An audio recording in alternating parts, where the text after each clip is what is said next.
very, very good morning to all of you. My name is Manini Day. And as I know one thing about my life, that happiness is not a destination for sure. It's never been one. It's only the pursuit. और happiness को इतना वो बना दिया गया है कि मतलब ऐसी ये है और वो है. Actually, happiness is in the moments that we gather while we live. Happiness are the small joys. It's that smile, somebody patting you on your shoulder, just looking at kids play, or maybe something else, whatever's your jam. But happiness की कोई definition नहीं है. इसे डब्बे में नहीं बंद की जा सकती. At least not for me. I don't know about you. So today we are actually celebrating happiness. Isn't that amazing? We've come a long way, right? This is the post-COVID world, जहाँ पर असल खुशी और खुशहाली का मतलब हमें समझ में आ रहा है. Because we've learned to really value the smaller things in life, which are not actually small. हमें हमेशा बोला जाता है, be a hustler, do this, aim, goal, all is well. But if you're unhappy at the workplace, trust me, you'd be a demon at home. Do you agree with me? Ladies and gentlemen? So an unhappy employee is a terrible spouse, father, brother, sister, whatever else. It's so important to be happy doing what you do, right? Now, I'm in the entertainment business and I love what I do. So people ask me, don't you get tired? No, I don't. Because this is my jam. I enjoy every minute of it. And that is the endeavor today. So let's go kick off the morning, and a huge round of applause to each one of you for coming this far.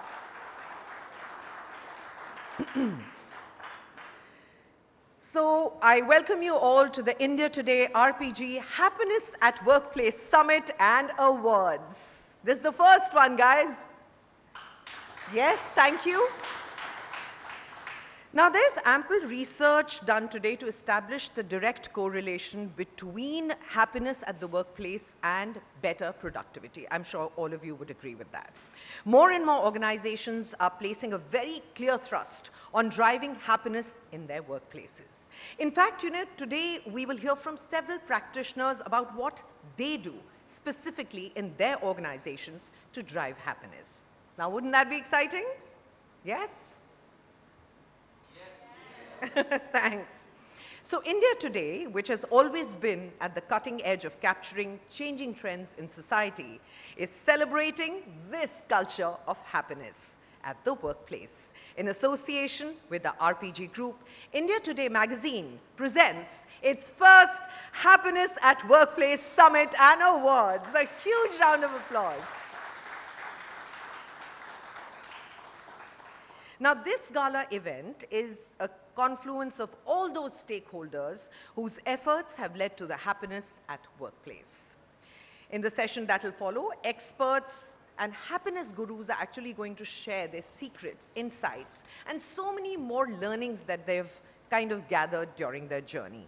And they'll discuss the various aspects of the HQ. Now, could you tell me what the HQ is? We know EQ, we know IQ. What is HQ? Yes, happiness quotient. IQ कितना भी high हो आपका, EQ कितना भी high हो, लेकिन HQ नहीं है ना, तो ये दोनों ही बिल्कुल बेकार हो जाते हैं. I hope you'd agree with that. So today, we are going to discuss various aspects of the happiness quotient and why building a positive work environment is so important and crucial. How happiness is linked to a person's core being. Why workplace well-being matters. It is so important for your mental makeup also, for your mental health. In addition to these, we have a stand-up comedy on humor at the workplace, because humor at the workplace is again a very, very healthy, very important thing. Now, from the field that I come, there are no strictures, there are no boundaries, and which is very annoying at times. But in the setup that you come from, there is a certain protocol, and I quite enjoy that. So we're going to learn about that today, right? Through the funny way.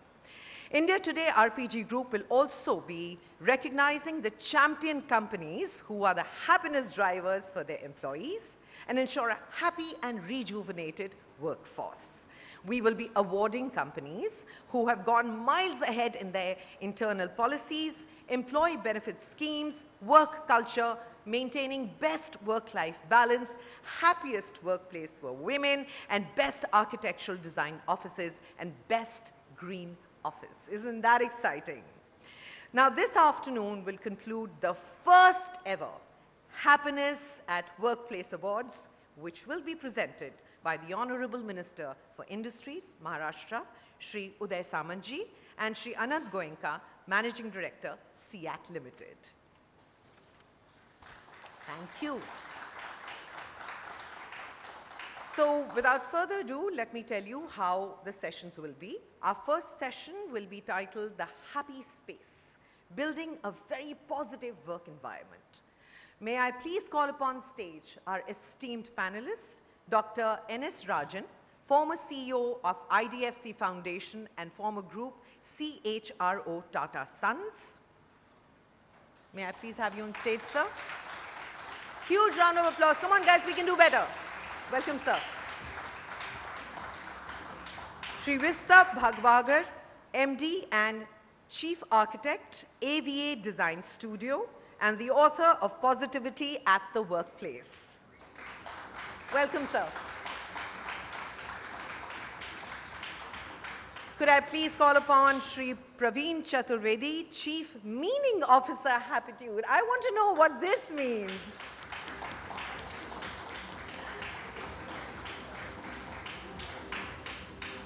And this session will be moderated by the Executive Editor of India Today, Shri M.G. Arun. A huge round of applause. Sir.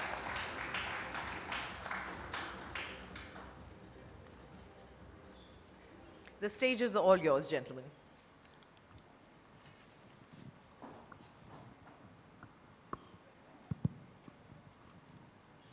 Good morning, everybody. I think Manini has set the tone for this wonderful morning today, where we have gathered to honor people who create a lot of happiness in the workplace. Now, this is a good term to talk about. At the same time, there are a lot of people who would look at with some skepticism whether, is it really possible to create so much of happiness? We talk about employee satisfaction. We talk about various measures to look at the happiness. I mean, to look at the emotional quotient, which was a big terminology a few years ago. But today, in this environment where there is so much of uncertainty. I mean, we are sitting in this place today where we know that as we sit here, our organizations, at least in some of the organizations, there is anxiety among the workforce.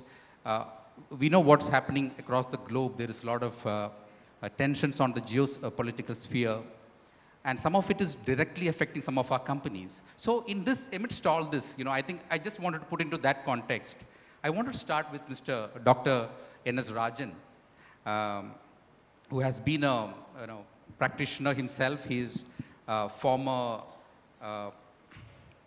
HR CEO of the IDFC Foundation and former CEO, CHRO of Tata Sons.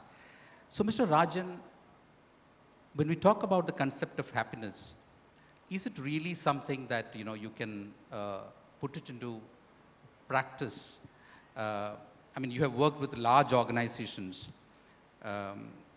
Sometimes it is easy to make some changes in your work environment, but how do you sort of spread the same kind of happiness across a very larger organization? So what does the concept really mean? Is it possible to make employees happy the way that we talk about it? Arun, thanks for setting it off.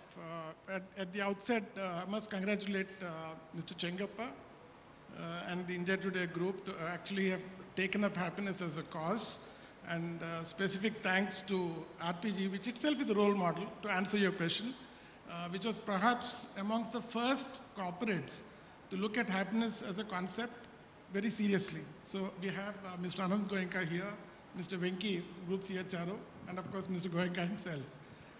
But coming back to the question that you asked, happiness is like love, right? It's easy to feel it, but difficult to measure, difficult to understand, but I think it is significant, and as significant as love in my mind. If I take the workspace context, irrespective of the size, C.K. Prahlad used to say that n equals 1 is the approach. So you might have 10,000 employees, 450,000 employees. At the end of it all, how do you actually touch the lowest common denominator inside an enterprise, which is critical? And just to give you a context, many years back, I'm talking about 50, 60 years back, employee satisfaction was what caught the attention of corporates and human resources. Largely we were talking about safety, we were talking about workspace, all of that were more or less at that point of time was hygiene. Then you had the concept called employee engagement that actually became very popular, and today I think happiness at work is taking significance. And if I can use one example of the difference between engagement and happiness, engagement is essentially corporates asking the employee, what more can you do for me, given that you're part of the enterprise. And happiness in my mind is where the corporation is asking the employee, what can I do for you to make you happy? I think that's a significant difference, and there is space for it. Okay. So, so it is not just about, I mean, and I've listened to you talk about this earlier. A job is not just a contractual relationship. So there is more to it, and it's actually the emotional and psychological relationship that matters. And the question is, why do you need each other, isn't it, in an organization?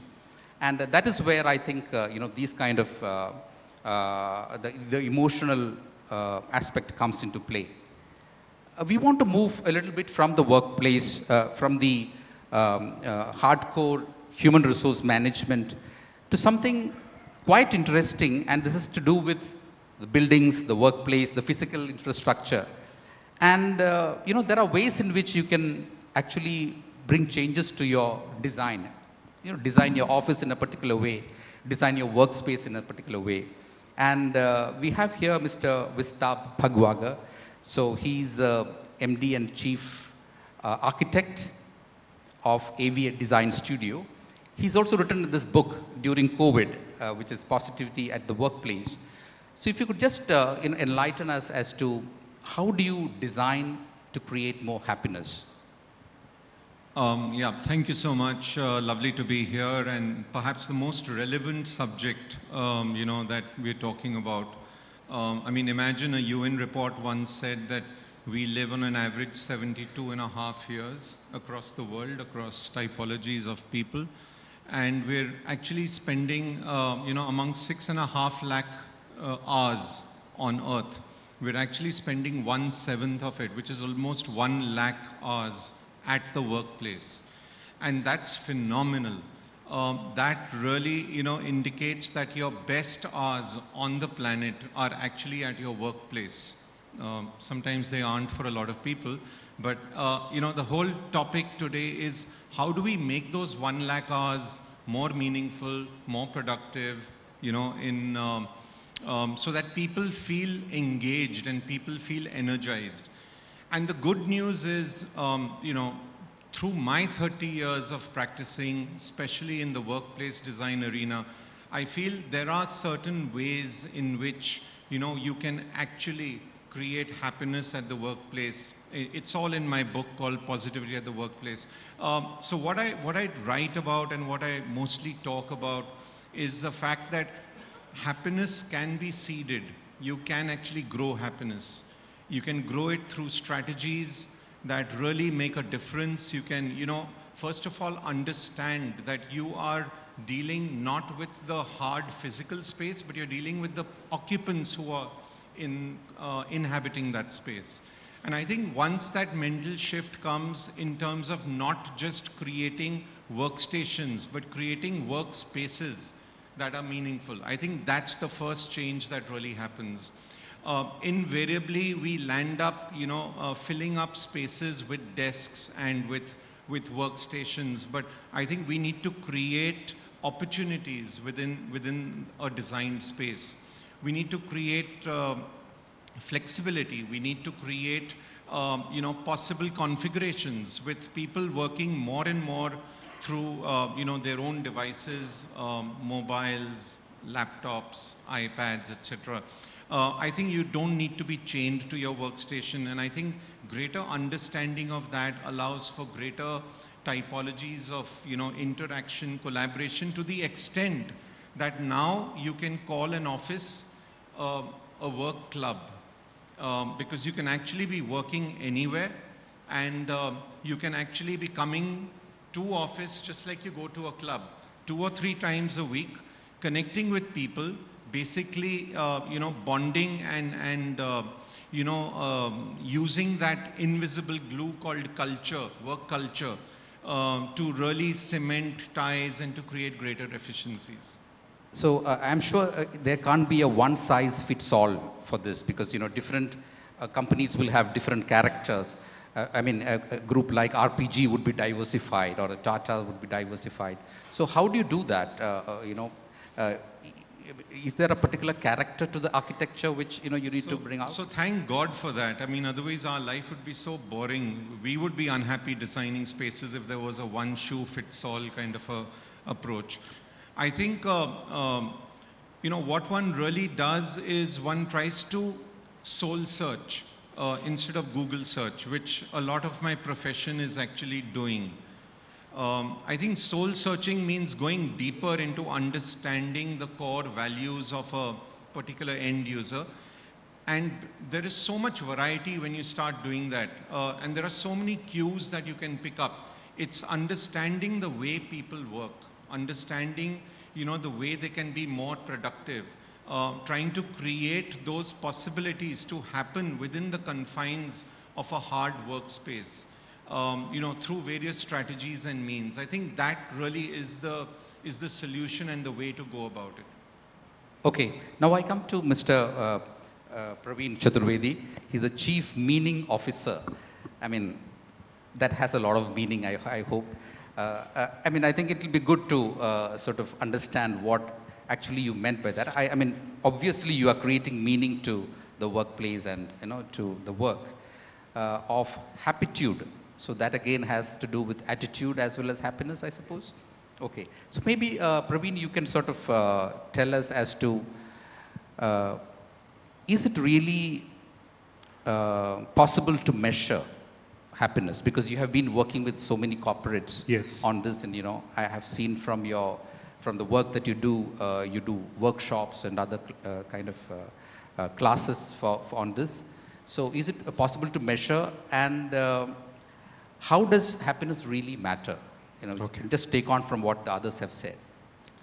So thank you so much and giving this space. Very fundamentally, let me start with looking at happiness as a very tangible stuff. So if you look at happiness, what we are talking about is that what is a way we can open ourselves a little more? Whenever somebody is happy, whenever somebody is feeling pleasant, they open themselves. Excitement, absorbed, blissful. All this is a way we open ourselves a little more. And then when somebody is anxious, sad, concerned, stressed, we close ourselves a little more, right? Now, if you look at the tangibility of this subject, you will see that a workplace is a space where your people are coming more close or more open. Because all the engagement, absorption we are talking about will come from that openness and not from closing, right?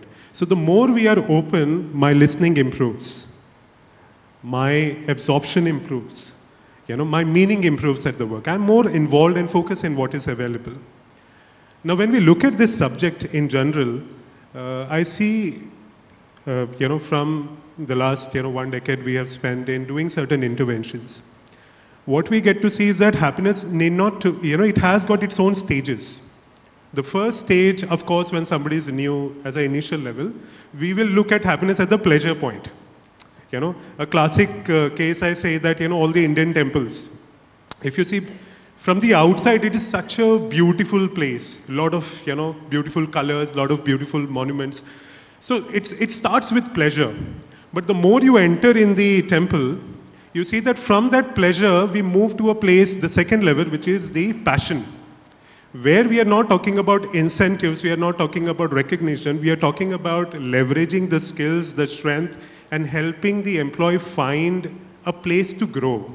That is the passion level, the second layer of it.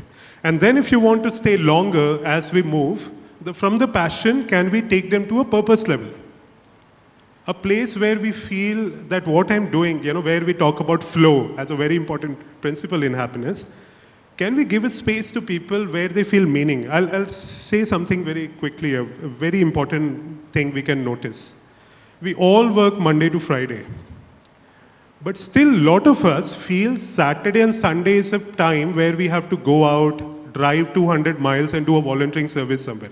I'm not saying that's wrong. But I'm saying, what is that meaning missing, which I can get on Monday to Friday, and I have to separately go on Saturday and Sunday? So that's the third layer of it. So based on our journey as a company, I think every individual moves through these three spaces. Every employee joining a company from the first 5 years to the next 10 years to the next 15 years evolves. He has to be seen from that pleasure, passion and purpose level. And hence the engagement, involvement, the interventions we do will change. Okay. So this is not something that, or happiness is not something that you need to enforce from the external, isn't it? I mean, it's not an external force, or there's no point in having a happiness week if the employee is not able to have, every day he should find, in every function he does, he needs to find. So I think that's what comes along. So I think, Mr. Rajan, if you can just sort of elucidate on this. How do you really make it purpose? I mean, as a consultant, he has said a few things. So how do you make it really practical, in day-to-day activities of a company? Maybe 5 things that you need to do to enforce, not enforce is the wrong word, to inculcate, this culture of happiness. I'll take you 5 decades back to my own life. I remember it was my 12th birthday, and as birthdays happen, there were a number of gifts that were given, and they all sang happy birthday. But actually it made me sad. I went to my dad and asked, why should there be only one happy day? What's stopping us from making all 365 days happy? And that actually set out a quest. Last 40 years I've been working on it. And I realized very quickly that it's easier to make others happy than to find happiness for yourself. And over time I realized that if you're able to focus on what needs to be done, not so much in terms of saying there is one universal magic wand that actually makes people happy. In my mind, there are 4 distinct dimensions that corporates need to focus on. Perhaps the first one, and very critical one, is whether it is a caring and inspiring organization. So does it have the ability to actually create and foster pride, whether it appreciates people for what they are worth, whether they create connections which are joyous in nature. So the first element is caring and inspiring leadership. The second one, which is equally important, is progressive practices inside a firm. And it could be processes, it could be practices. We are talking about creating, like Gustav was saying, an enabling environment, being able to create a fair sense of rewards and inclusion overall, and focus on well-being. So the second part is the progressive practices. The third element is creating empowered roles and growth. And that's what we are. And we are looking at shared alignment between where the organization is going and where we intend to go. And these come from conversations, serious conversations, enriching roles, autonomy on the job. And these come together to create a strong sense of empowered growth. And the last, which is even more important, is whether you can create personal fulfillment for the employee. And that would include creating a shared vision. It would include being able to actually have self-mastery on the job, create a sense of self-belief. But I think what is, from a practical point, what is very important is that most of us look at each of them as independent silos. And I truly believe that happiness is perfect sum of all delight. And Manini was referring to making every moment count. I think the point that you mentioned in terms of a psychological contract, I think it's every day that matters, and every gesture, every moment, in the way in which the organization and the individual is aligned for a larger goal. I think you have put across a few great points. Thank you. Mr. Bhagwagar, if you could just tell us, because this is a new area for us, I mean, a lot of us, we walk into a workplace, of course, we feel a lot of positive energy in especially some of the modern workplaces. But we exactly wouldn't know what is that which is sort of helping us to do it. Maybe with some examples, if you could, and the design element. For instance, how would you have designed a retail, space vis-a-vis something to do with manufacturing? How do you do it? If you can just get into the nuts and bolts. Since I specialize in workplaces and I'd stick to that arena, I'd say that, often the call has to come from the end user. We as architects try and spot just about every nuance and every clue that we could pick up to really do something beneficial. But it all boils down to intent and to the purpose of the organization in creating something that's different. I remember a client who once told me, forget that we're a pharmacy company. Please forget that. Try and design something for us that's very engaging, very purposeful, very happy, very productive, which is much like the co-working areas we're beginning to see mushrooming around. And so when we got deeper into conversation with them, we realized that they actually had wanted, their workspace to be on par with any of the best workplace practices around. And, they really did not want to be straitjacketed by, what I call the AHA syndrome, which is Aisa Hi Hota Hai syndrome. The whole idea is now you could be working in any field, anywhere, any office, any geography. Your office needs to have a certain vibe that reflects the work culture. And I think that's the most important thing. Brand identity, work culture, what is unique in that work area. I think if those things were to be brought out, then the office starts becoming more relatable to, the end person, the end user in that particular office. There are very many ways of doing that.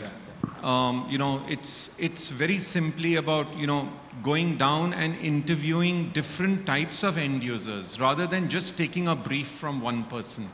And I think that often leads to the kind of success because you have different briefs coming from the support departments like HR, admin, finance. You get a different brief from the operations side. You get different brief from, the senior management and the leadership view. So I think that really is the way design through inquiry is a fundamental approach, and designing out the problem is a key strategy that we use. So I know that you wouldn't want to share so many of your trade secrets, but what is that which worked for the pharma company? I mean, what is that you did which sort of... So we had a rectangular space and we defined the geometry of the rectangle, and we created a circular movement path that really united them as one globe. We had radiating arms of workspaces. I always say workspaces and not workstations. That's intentional because that's the way to go ahead. We created, an entire canvas of creativity in the ceiling. I firmly believe that the plan is owned by the end user, but the aesthetics are really in the ceiling. And in the way you look at lighting, the way you look at acoustics, the way you look at a whole lot of factors that really make a place a place. I think volume is one of them. Why is there a trend today of having more open ceilings, enjoying the volume, celebrating them? It's basically because you really are trying to maximize the human involvement with a space. And I think these are some of the things that we really did and which we continue to do with a lot of clients. The only thing I always tell a lot of people on forums like this is allow architects to contribute. Don't tell them how to do something. Tell them what you need. There's a big trend that's happening where everybody pretends they know everything. You don't go to a doctor and tell him what medicine you want to be prescribed. You tell him what is your problem and then he takes care of it. I think that's the same thing that we need to do with the creative profession of architects. Okay, thank you. In fact, Praveen, one thing I wanted to understand from you is the whole workforce has gone through so many challenges in the last few years. Beginning with COVID, and now the kind of stress that we are seeing in terms of layoffs on the one side and general uncertainties on the other, especially in a few sectors like technology or IT, etc., etc. So, what has been the kind of how do you cope with this? I'm sure when you interact with people in the workspace of your clients, you said you wanted to focus on the positives rather than the negatives. But then people have a lot of negative things to say. I mean, for instance, stress in the workplace is something that is a common refrain across all organizations. So could you just throw some light on how you approach the whole problem? Okay. So I'll refer one very important ratio which is seen in happiness. This is popularly known as Losado ratio. Losado ratio is that in a given workplace, the mode of communication, how much positive versus how much negative. So in that Losado ratio, it talks about something called 1:3. So 1:3 means that 1 stands for negative and 2 or 3 stands for positive. So first, why I'm referring this is that first of all, let's not say that negative emotions are bad. They are very powerful in your organizations. We just need to balance it out with the right positivity. The negative is very important, but how you balance it out? So if you see negative and positive both we want to include, then first thing we need to do is that stop looking at happiness as only the mental health or a well-being idea. It's not a well-being idea. It's much deeper than that. It's a very core strategy of it. It can go to the from the growth side of the business. It's so centric to business. When we are saying happiness, why we are emphasizing a lot on that is for every human being, I think that applies to all of us, we ourselves have so much self-critical ideas, so much have judgment about ourselves, that, thanks to Dr. Martin Seligman, who started PERMA and, the whole model, who is called as the father of positive psychology. His intervention was that connection comes before correction. That's the core of happiness. If I want to work on something, if I want to make a change, connection is the base at which correction can happen. If you do not have the connection with your people, and if you directly go to correction, it is only taken as a judgment. So why we are using happiness as the core? So if I can spell out few core parameters. First very important parameters is how, the self-expression at work. And the idea is that if we want best self at work, then we need to create a space we can invite whole self at work. I'm okay to be myself at organization. If I'm not okay being whole at my work with my positive and negative, then my best self cannot happen. Or else I will always try to hide. I will be too busy trying to cover up on my negatives. Right? So self-expression, how much expression you get is very important. Sure, please. Praveen, I have a personal experience of a different order. In fact, I've been a student of positive psychology, and interestingly, I do believe that happiness or the pursuit of happiness involves 2 levers, not 1. While positive psychology largely focuses on strength and the positive elements, my belief is that you need to handle both levers. Whatever makes you unhappy, you have to find a way to mitigate it, and whatever makes you happy is where you enhance it. You can't do one without the other. Both the levers have to function in opposite directions. The problem is that we don't recognize the difference between a flaw and a fatal flaw. True. If there is something that actually is capturing me negatively, now it could be envy, it could be self-centricity, it could be worry, it could be any range of negative emotions that I have. I have to find a way to mitigate that to a degree before I can actually pursue happiness. Because by itself, the risk that you run, and I'm talking about a flaw and a fatal flaw, it's like taking exams, right? If you get less than 40, you fail. But if you're 40, you still have an opportunity of being able to enhance your scores. And research also repeatedly proves that all of us have a certain happiness mean. And irrespective of good times and bad times, you end up actually coming to a mean level that is largely a genetic component to a large degree, and probably half of that is what you create for yourself. And I think what is, from an organizational point of view, what is important is, Thomas Hardy wrote so poignantly, full many a flower is born to blush unseen and waste its sweetness in the desert air. I think the day you lose out on being able to focus on what matters to the individual, I think you're treading on the wrong path. And the moment you're able to focus on creating a workplace which is really happy, in my own experiences, I think if people are happy, they have a light in their eyes, a spring in their walk, and you don't have to tell them to work. We do it together and we enjoy it together. I think that's a very important part of ensuring that you need to control both. One of the easier way we can measure this, what we have observed is that when people are happy, they focus on the goals in hand. And when people are unhappy, they focus on the roles in hand. So I'm a finance guy, I'm a marketing guy, this is my KRA. So more the unhappy, it's like any family, right? The day when it is not working fine, if I have a dispute at home, then I will see that me and my wife will start focusing on what is I have to do. I am not wrong. I will do everything which is required from my part. So whenever we are unhappy, we will focus on the role, so that nobody tells me that I'm missing on something. I'm fulfilling what is supposed.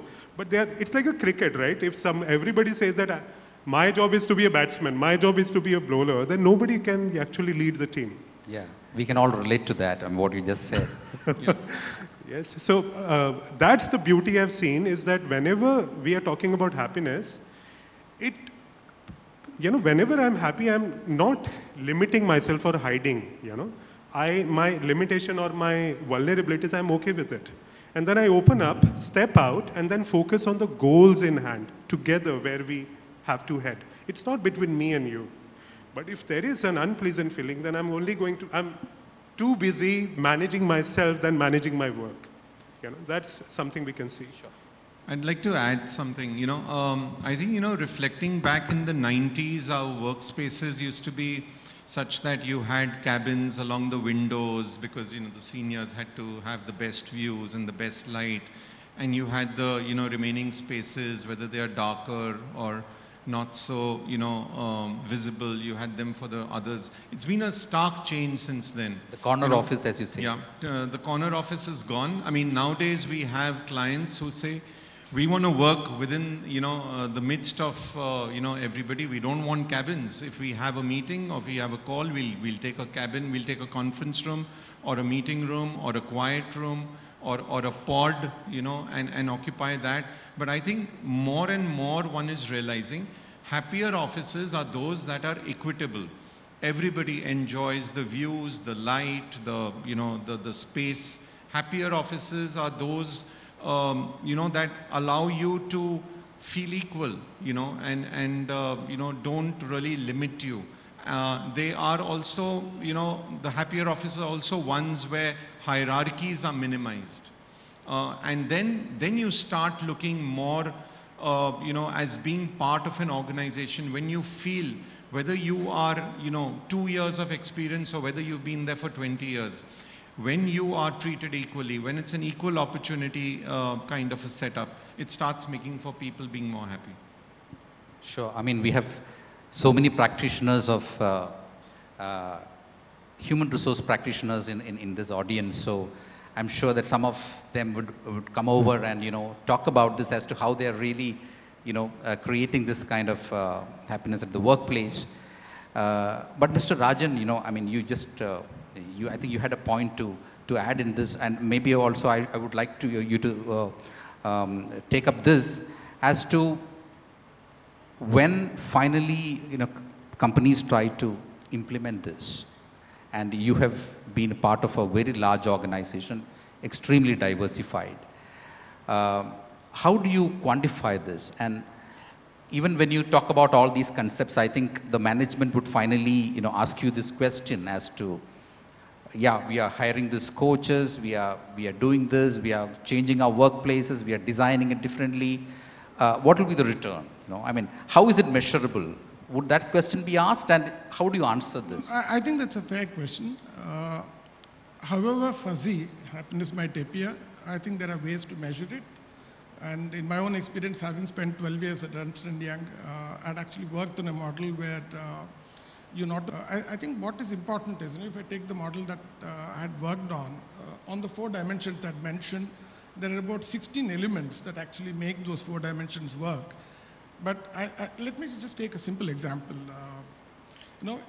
Eric Dugius, a Dutch researcher, studied Fortune 500 companies, and he went back and realized that over a span of about 25 years, almost 30% of the companies fell out. And if there is a single reason why that happened, it's our inability to focus on our core asset, which is the people. And a lot of research thereafter was done by people like Sean Anker, Sonia, all of them, who actually tried to measure happiness. And I think that there is one element we have to bear in mind, that when you are looking at the concept of being able to drive it, like I said earlier, I think everything that you do counts. But to give you some research data in terms of what it does, RPG is a classic example, and I'm very proud to have had the opportunity of spending some time with them. The fact that an organization is able to consciously focus on it, not look at it as, absence of evidence is evidence of absence, and therefore I naturally expect everybody to be happy. Instead of that, when they focus consciously on getting everything right, there has been a spike in terms of retention. Almost it went up by about 35%. If you look at productivity, it's gone up by almost 42%. And more interestingly, if you look at the organizational growth at a direct measure, that's gone up by almost 200%. And interestingly, innovation within the enterprise has gone up by 300%. And to give you a classic example, we did some work on looking at the last decade and how often, and Google searches are a very good indicator. So we studied 10 years in terms of how the word happiness has been researched. And there has been, from 10 years back to now, 300% more searches on what is happiness. So the quest is very, very strong. And people are actually discovering ways through actually reading. And which is why a conference like this and a confluence of minds, and most importantly, not just those who are going to speak of happiness, but those out there who actually deliver it on a daily basis. I think they are the ones who make the difference. Absolutely. So, I mean, we could go on and on, to listen to these beautiful concepts, but I think we are running out of time. I would love to thank all the 3 gentlemen out here. So a big round of applause. Thank you so much.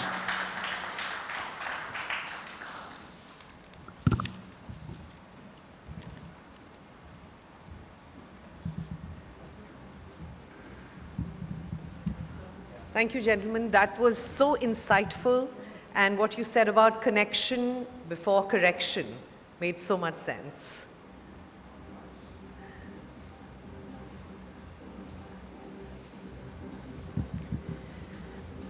May I please invite on stage Sri S. Venki Venkatesh, President, RPG Enterprises, Group HR, to please honor our guests and panelists.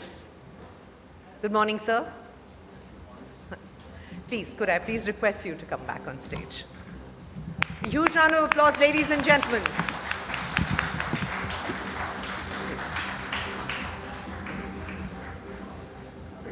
Sorry.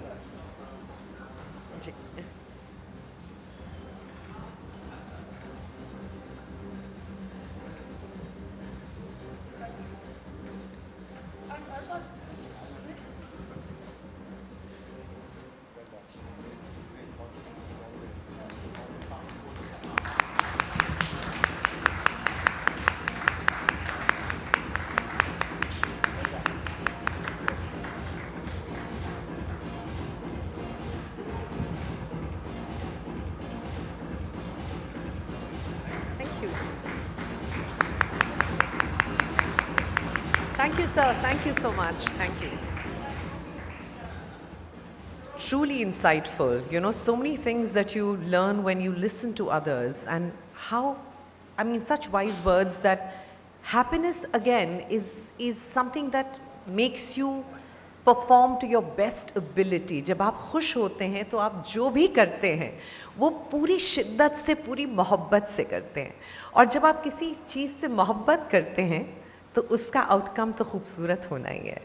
So I think it's so important, and I'm so happy to see, you know, the corporate sector take happiness as such an important resource, because अब तक ये एक term था कि खुशी क्या होता है. मतलब I have friends in the corporate sector and I look at them and my profession is so different from theirs, and now that I'm getting to know this side of it, I think it's so important to nurture that human heart and human mind, because that is our true resource.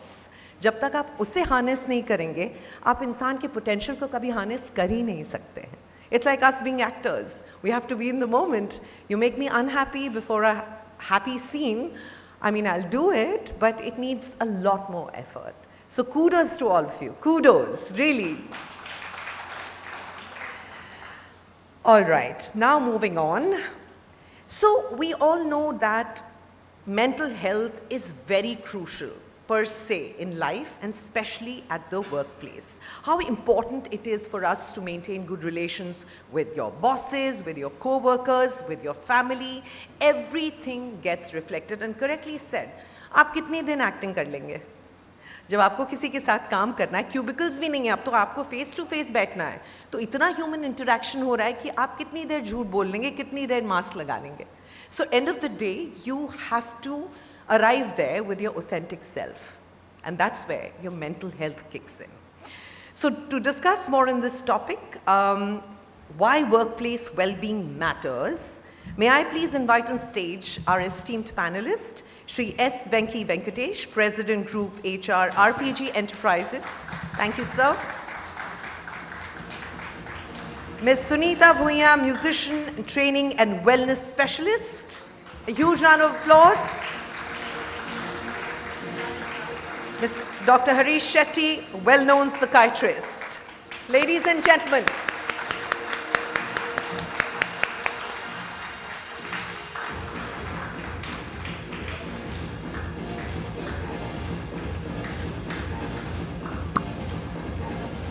and to moderate this session, thank you, Suhani, Deputy Editor, India Today magazine. Thank you.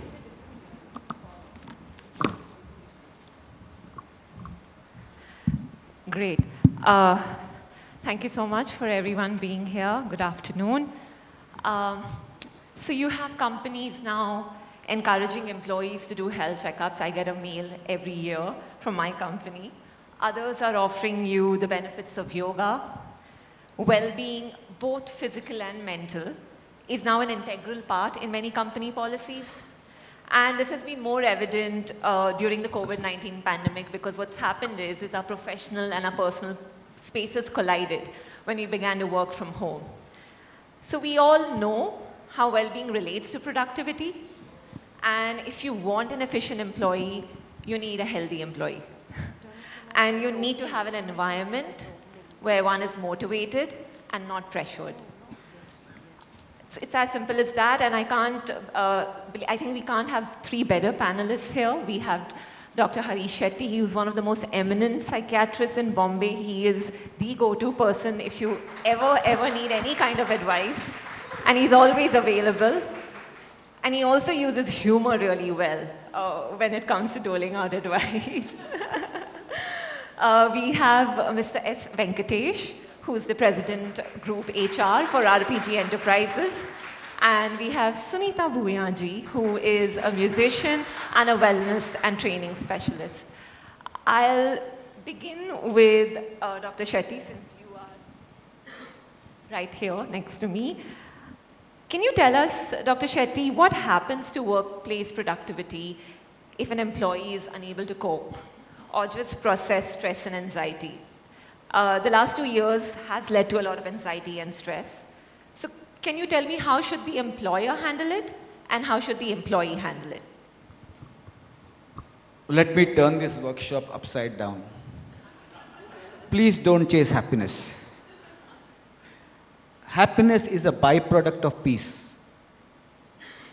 So many times you must have been in a mall or buying fish in a fish market, and you see a small tap on your shoulder, and you look behind and the gentleman says, "आपको याद है? 20 साल पहले मैं management trainee था, आपने ये जो 2 वाक्य कहा ना, उससे मेरी जिंदगी बन गई." Happiness is a byproduct of peace. You cannot chase it, you cannot avoid it. Having said this, Suhani, thanks for inviting me. There are nothing like negative emotions. Let us not get into the binary of positive and negative, true, false. That is not India. Ramayana is not about good and bad, it's about a range. Karna was as important as Arjun in Mahabharata. Anger is a positive emotion, aggression and humiliation is a negative state. We saw it in COVID. I want this now. Corporate violence has increased in COVID. Sadness is a positive emotion, depression is a negative state. Sadness is a flower pot, empathy is the growing plant. Fear is a positive emotion, it protects you. Anxiety is a negative state. Envy is a positive emotion. When somebody gets promoted and you have joined the company together, difficult to go and say, congratulations. Difficult. Love is a positive state, obsessive love is a negative. So let us respect emotions as they are. Wellness, Suhani, is all about awareness. अंदर से क्या होता है? If you can manage jealousy in the workplace, you have managed it all. If you manage the I in the workplace, you have increased your productivity. If you help men cry, you are better guys. But you know what happens sometimes, sir? HR guys are very nice guys. I've learned a lot from them. I learn all the time from them. I interact with them regularly. And they bring a sadhu inside the corporate. 50 के ऊपर सब employees, HODs. And he suddenly says, अपने पिता का याद करो. Suddenly they start crying. And the HR guy comes and tells me, बहुत अच्छा workshop था. सब रोए. मैंने कहा, थोड़े थोड़े दिन में रो ना.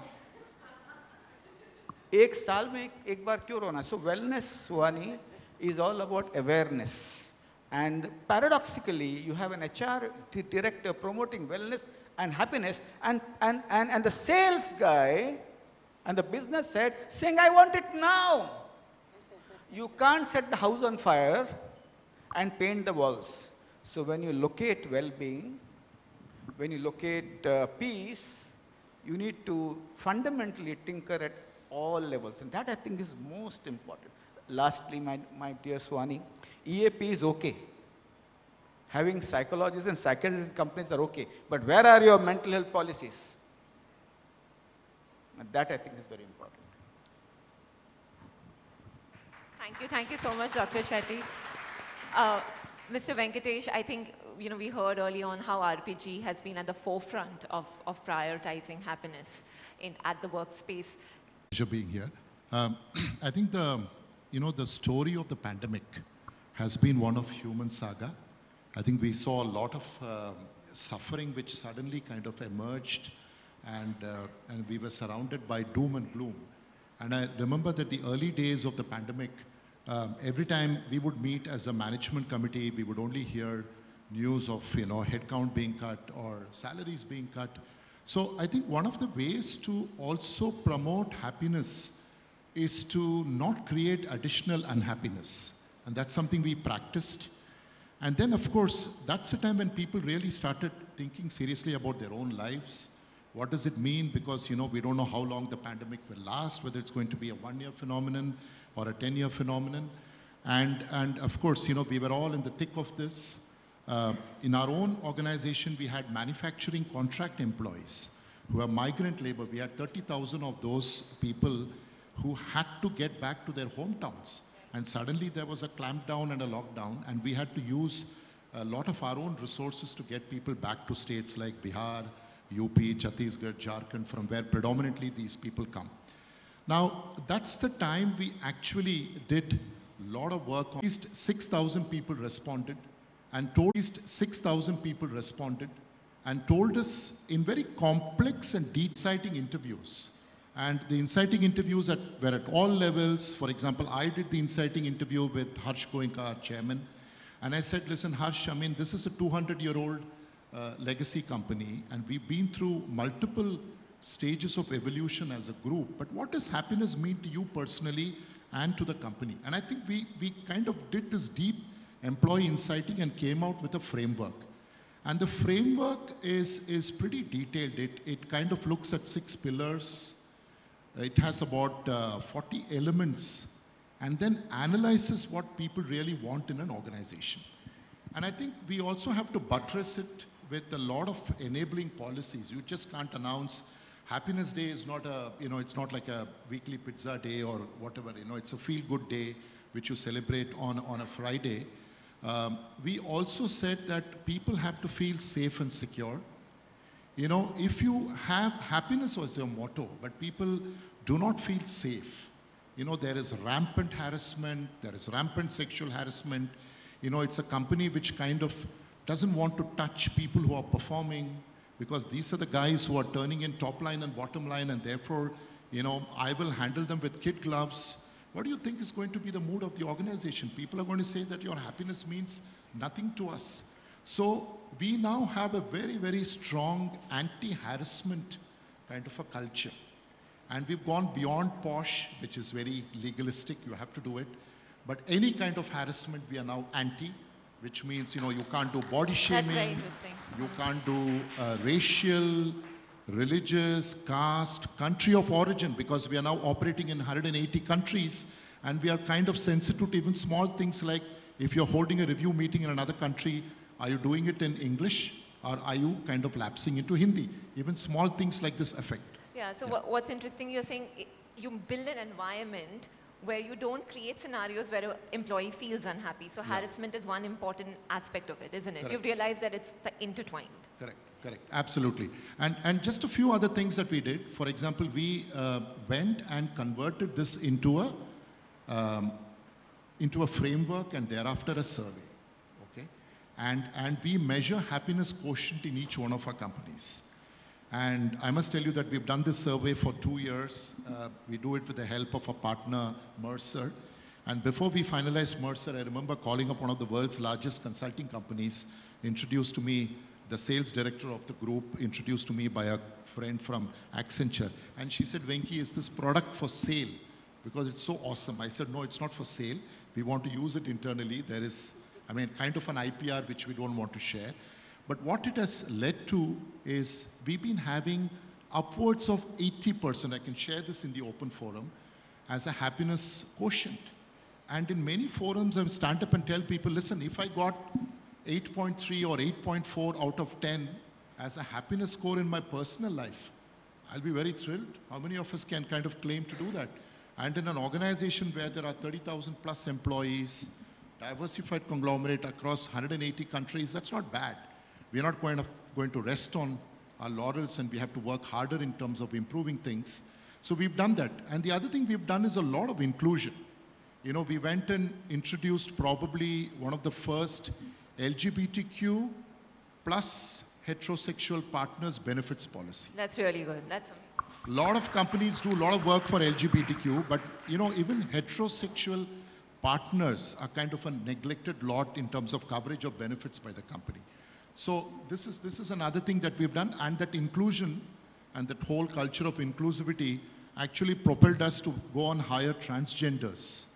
You see transgenders at traffic signals begging. That literally breaks my heart, at least I'm sure it does to you. These are very able-bodied individuals who have been marginalized by society. So we brought them into our factories and we got them full-time jobs. The first week, people all ran away because they said it's too much hard work. What you pay us in a day, we can get it in 1 hour by begging. But we said, no, that's not a life of dignity. So we brought them back, and they've now stabilized, and they're now spreading the word in their community saying, go and work in an RPG factory. I think that is true happiness. Instead of just kind of winning an award in some kind of a seminar, I think this is what really warms the cockles of our heart. Sure. Thank you so much, Venkatesh sir. Sunita ji, I find it interesting. Call me so Sunita. I'll call you Sunita. Okay, I think I'm using your classical background and bringing out the G. But Sunita, I think it's interesting to me that you are a violinist by profession, by passion, and you have done an MBA in HR resources. So what you're doing is you have a master's in Hindustani music and you are in HR. How did these two worlds collide, and did you realize that at some point they could collide and could lead to something fruitful, that you could actually apply one and the other and it could be used for the well-being? Not in the beginning, because like you said, music was the religion. My mother is a violinist and she had to force one of her children to do music, right? So she ensured that I learned the violin. It was very difficult, very overwhelming for a young girl to learn a violin, which is two instruments together, the bow and the violin. However, when I was later in my life and I did my MBA in human resources, I realized that the whole organizational dynamics and design, behavior, learning needed a lot of lateral thinking, needed a lot of human values, which I felt that the education system over the years haven't been very successful in imbibing with our children as well as our youth. And as a function of having an MBA, I joined the first organization. I work full time. I'm basically an HR practitioner by profession. Violin is my religion.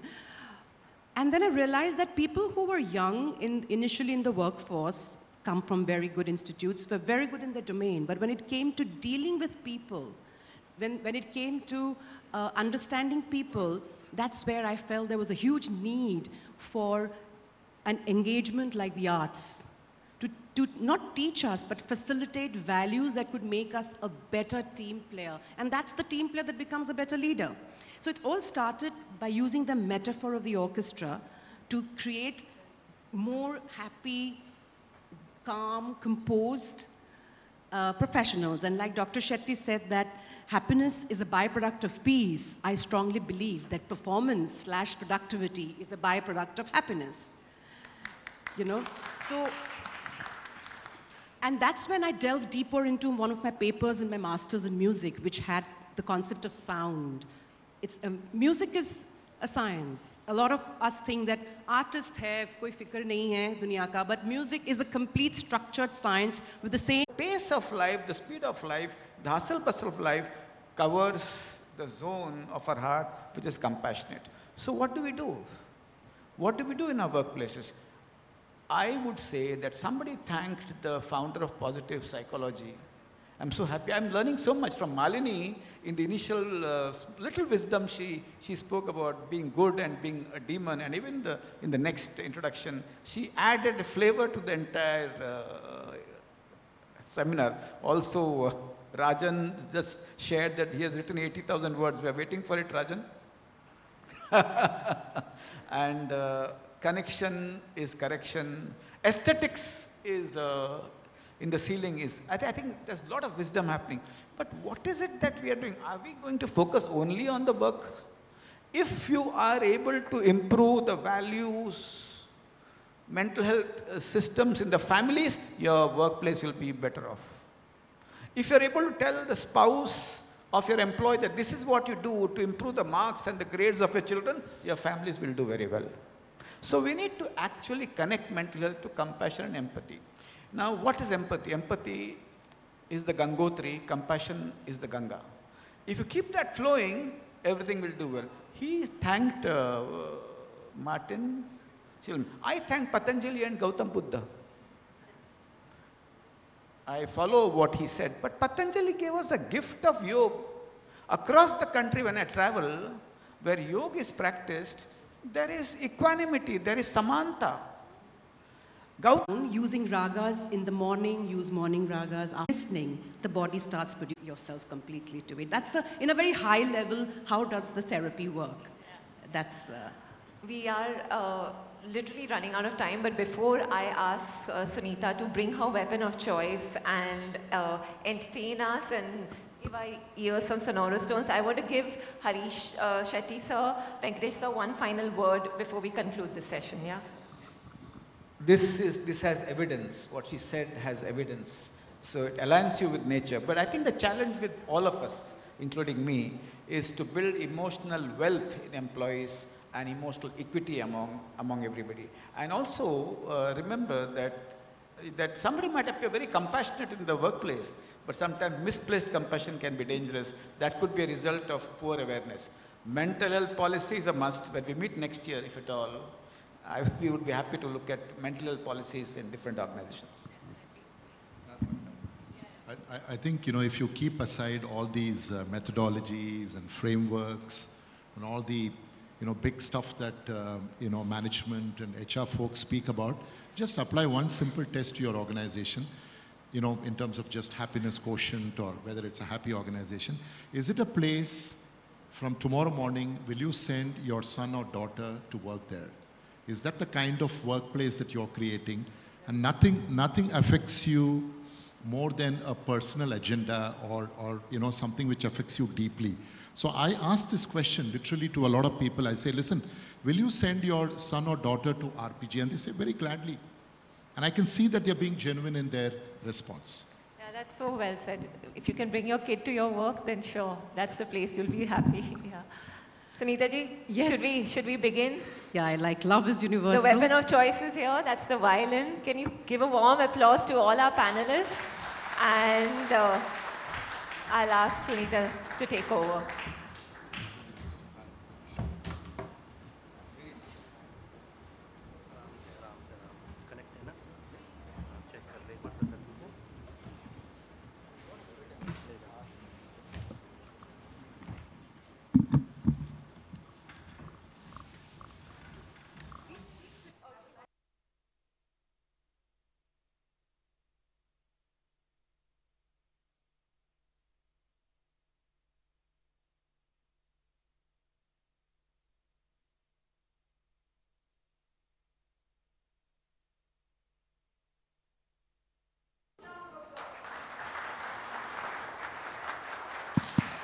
Check.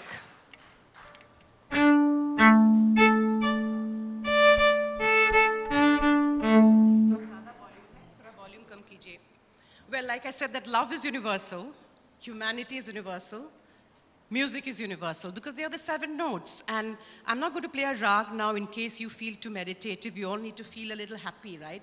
Crying and happiness both together. Hence, a call out to nature that let there be kindness, let there be love, let there be beauty always, let there be spring always. In my own language, nothing like your own language and expression in Assamese where I come from, but fused with a reel on the violin, a Scottish reel, because music is universal.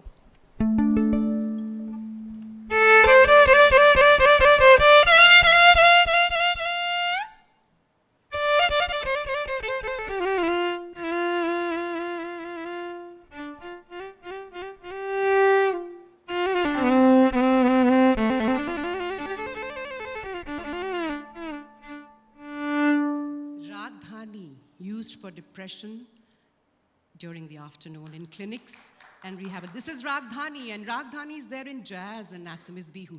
Bholu ka bahore, aakhi oi moina, oi bholu ka bahore, oi aakhi, batah burukhune, undulayani. No thoba.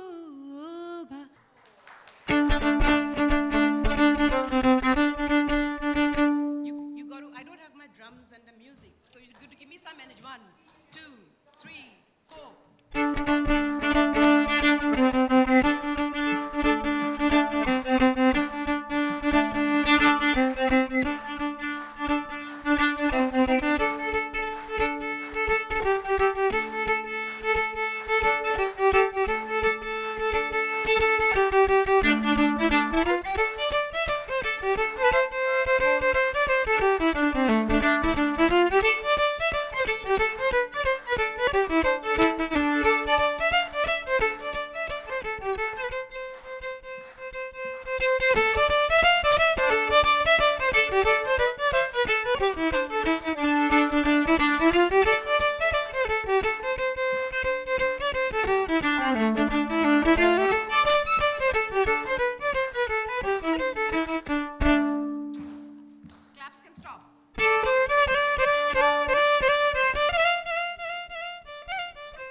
The Bihu, the Scottish, and the Bollywood item number all had 7 notes. There is no class or mass in music. The biggest lesson of inclusion are the 7 notes.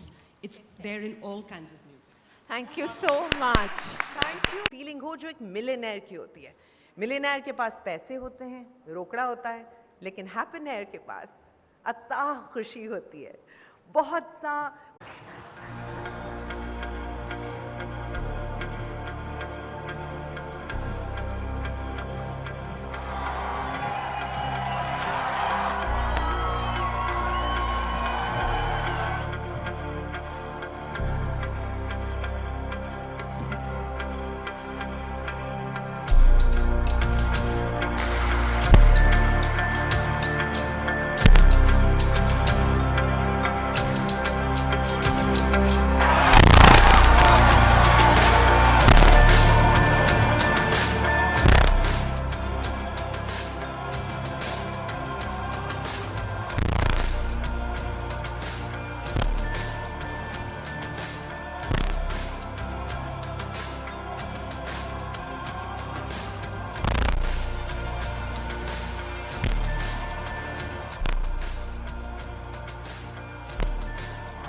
Give a big hand to yourself. Thank you very much. It's a great honor, it's a great pleasure being here. I want to thank the India Today group, Mr. Raj Chingappa, Ranjit ji, RPG group for really having this wonderful session.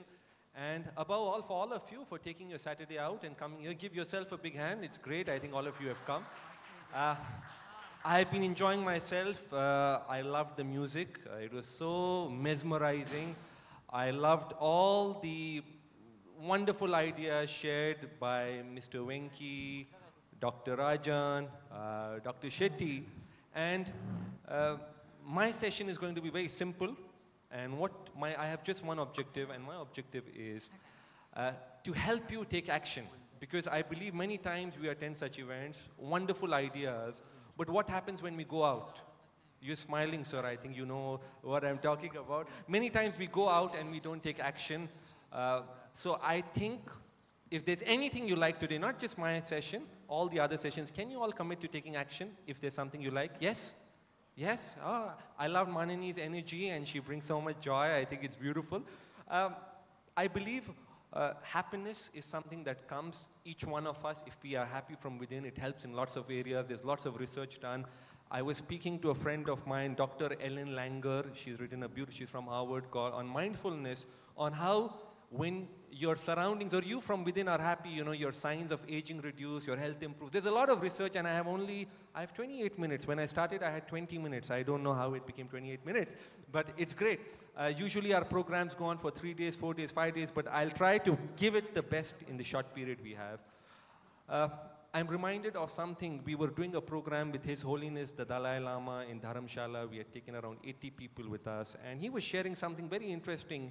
He shared this with me, which still stays with me. He shared, what you have within is what reflects outside. What you have within is what reflects outside. And what does this mean?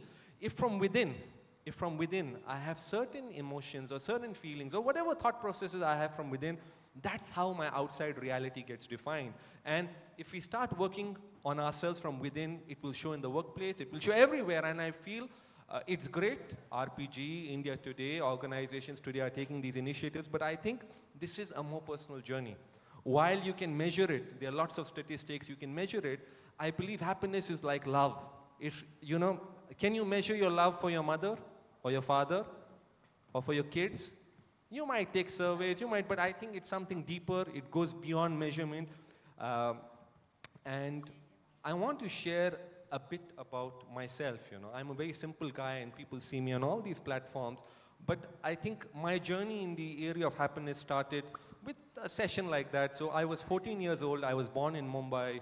Growing up, we didn't have a lot of money, so I used to love selling. I used to sell toys, and I think it's beautiful. Every challenge is beautiful.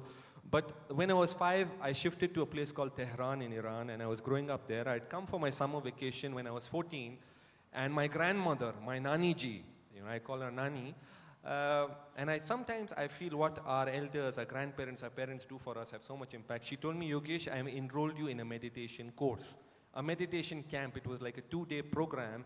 And I was only 14, and my first thing was, Nani ji, you know, this is for something when you retire, when you're over 70 or 80, meditation is for people who retire. I am a young teenager, you know, why should I go for meditation? But the good thing is she had paid up. She had paid up, and I think it's very important because you know, she had paid up. I said, okay, she's already invested the money, I should go. And it's very important to pay, because when you pay, you value the thing more. And the more you pay, the more you value it. Isn't that so? Yes?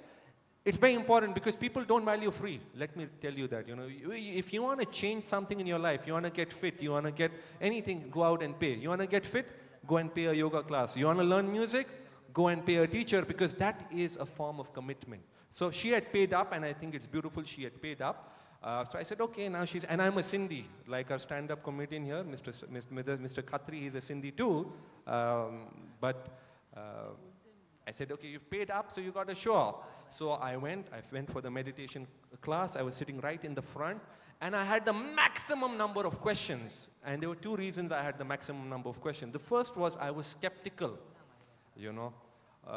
Does this really work? You know, does meditation work? Is it real? Is it hocus pocus? That was my first question. And the second was I was curious. I am very curious. I love to ask questions, and I feel we learn when we ask questions. So I asked the maximum number of questions, but something interesting happened. I said, okay, let me try it out. What do I have to lose? I've already paid up. I might as well try it out. And at the age of 14, I started meditating. And I said, okay, this has to be a practice. For anything to have impact, you need to make it a daily practice. Remember that. Just one session or just, it doesn't work. So you have to make it a daily practice. And I said, okay, I'll make it a daily practice. And we've done some research. If you do something across lines, we've done some research. If you do something for 28 days, it becomes a practice. And if you do it for longer, you know, it becomes automated. You know, like brushing. How many of you brush every day?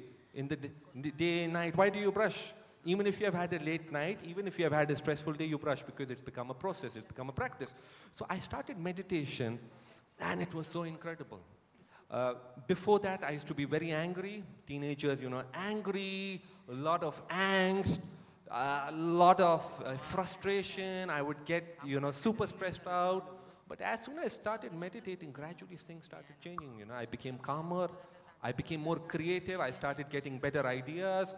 And today it's been so many years, you know, I've been meditating, and it's had so much impact on my life. If there's one thing you could do, just start meditating and make it a daily practice.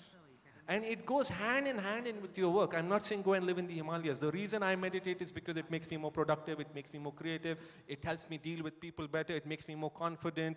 You know, it also impacts your health. There's a lot of research done in the area of meditation. You know, Stanford has done it, Harvard has done it.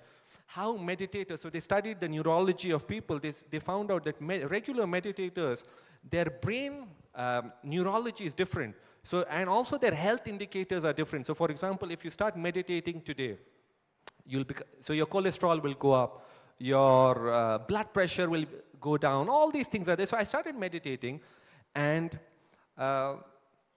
it really helped me. And then one day, I believe, you know, there's a lot of goodness around us, and if we tap into it, it can help our life. And I remember I was 22 years old, and I was meditating, and I just got a word. I just got a word, Happyonaire. Has it happened with you? You're in a beautiful state of calm, like ma'am was like playing the music. I could see the joy on her face. Couldn't you see the joy on her face? Yeah. So I just got this word called Happyonaire. You know, I got this word called Happyonaire, and it really connected with me deeper. And I felt, you know, all of us in life, the underlying reason we do all this, you know, we work, we do everything, is because we want to be happy deep down, isn't it? Yes. And I said, okay. And I believe, you know, whenever you get an idea, you get something, you go out and act. And I immediately went and acted. And I went and registered a domain, and I registered happyonaire.com. And with happiness, I believe, is when you start sharing. Because the more you start sharing, the more good happens. And I'll tell you what, you know, people say, you know, to succeed in life, you got to think only about yourself. But I would like to flip it. I believe the more you share, in fact, the best companies, who are the best companies? Companies who create value. Think of your own life, the products you use. They're companies who they provide you a service, they provide you value. And the more you start sharing good, the more good happens. I'll share something with you, and I've experienced this. I've seen so many people who share good, good happens. So I'll share something interesting with you. When I was 22 years old, just out of college, we were just out of college, a friend of mine, he came to me, he says, Yogesh, you're very good at convincing, you're very good at persuasion. Can you help me get a job? I'm an illustrator. I do illustrations. And I said, sure, I can help you get a job. He was my friend. I said, what sort of job do you, like which company do you want to get a job? He told me, I don't know. I said, I have never heard of this company called I don't know. I've never heard, unless somebody goes out and starts a company now. That time nobody had. I said, okay, you got to be specific, right? In life, you got to be specific. You need to have specific goals. You need to be specific, right? Give me a name. So he had seen billboards of a company called CNBC TV 18. He says, can you get me a job at CNBC TV 18? They just launched that time. I said, sure, I'll help you out. So in those days, I went on a platform called Rise. Rise was before LinkedIn. Some of you might have heard it, but all of you look very young, you might not have heard it. But this was a platform like a social work networking. So I went on Rise and I said, okay, who's the editor at CNBC TV 18? And I wrote her a mail. I said, hi, a friend of mine is an illustrator. He's doing great work. Just check him out. Give him a chance. Just check him out. And she replied, below my name was just a blog link to happyowner.com where I would share ideas. So she replied, she says, Yogesh, sure, send him over. But I read some of your articles, on life, on business, on making work fun, leading. I would share on many topics, whatever I'm interested in. Would you like to do a column on money control? I said, sure, I would love to do a column on money control. And in those days, money control had a couple of million of readers. And I hope I'm allowed to speak about money control at India Today. Okay, jokes apart. Anyway. I started doing that column. I started sharing good things. People would write to me. They said, we implemented this. It helped us in our life, in our work. They came back to me. CNBC TV 18 came back to me and they said, Yogesh, would you like to do a book on this topic? I said, sure. We've never done a book, but would you like to do a book? I said, sure, I would love to do a book. And I came out with a book. And, the book did well. You have copies outside. You could check it out. But what I'm trying to say is, many times, the simple acts of goodness that you do, you don't realize how much power they have in your life. I just helped out a friend. I didn't want anything for myself. But I believe in karma, right? We've all heard of karma. And if you bring this in your workplace, many of you are HR leaders, sir, you were speaking beautifully. You were saying, would you want your son or daughter to work in your organization? I would add to that, would you want your son or daughter to meet somebody like you out there? So you should become that person, even when anything you do, if you think about how you can help the other person. Because when you do good, automatically you feel happy from within. Why do people feel so stressed out so many times? Because there's so much overwhelm. And I'll share something with you. I was doing a seminar, right? We have some time. We have 8 minutes, 40. There's a ticker right here, there's a ticker, there's a timer. So we'll try to keep it to the timer. There's no bomb attached, but there's a timer.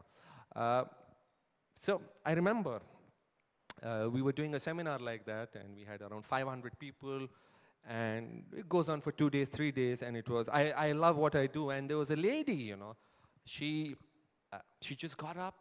I could feel she's emotional. She almost had tears in her eyes. And it takes a lot of courage to get up and share, and she took the mic, and she says, Yogesh, I've been listening to you. I just became emotional and I thought I'll share this. I have a question for you. And the question she had is probably a question all of us have had. The Buddha had a similar question. Dr. Shetty, did he leave? I think Dr. Shetty left. He was speaking about Gautam Buddha. He was Siddharth before that. So this lady, she asked a similar question, and many of us might have had such a question, and she asked me, she says, Yogesh, I have everything materially possible. I'm worth hundreds of millions of dollars. I have a beautiful husband, beautiful kids, a beautiful house, beautiful car, beautiful everything. But still, when I wake up in the morning, I feel empty. I don't feel happy. What should I do? I've tried everything. I've tried chemicals, I've tried drugs, I've tried medication, I've tried everything. And I still don't feel happy. What should I do? And many times I feel as human society is evolving, as more wealth is coming in, people have started asking this question more and more. And I told her, what I shared with her, I'll share it with you because it will give you some perspective to understand this and implement it in your own life. And what I shared with her is, if you look at human existence and in the East, in India, we have been fascinated with this for thousands of years, you know. For thousands of years, we have been fascinated. How does the human mind work? How does breath affect your physiology? How does it affect your mind? How does your body affect your mind? How does your mind affect your body? There's a lot of science, there's a lot of research that has gone in from thousands of years. And I'll share something. So the 4 pillars of human life, or the 4 goals, or the 4 objectives, I'll share it with you and you can implement it in your own life. The first is dharma. What is dharma? Can somebody tell me what is dharma? That's my son there, right? That's my son there. You said India today is a good place. That's my son. He's 5 years old. And that's my wife there. So, dharma. Dharma in English, many times they say duty, right? They say duty. But I believe in English there's no synonym for the word dharma. Because dharma goes beyond duty. It's not duty. It's your true nature of being. What do I mean by that?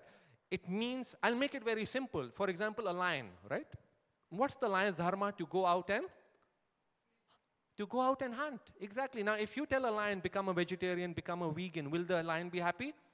No, because his thing is to go out and hunt. At the same time, if you take a lion, put him in a cage in Mumbai, in New York, London, Paris, Shanghai, Tokyo, give him food, give him everything, will he be happy?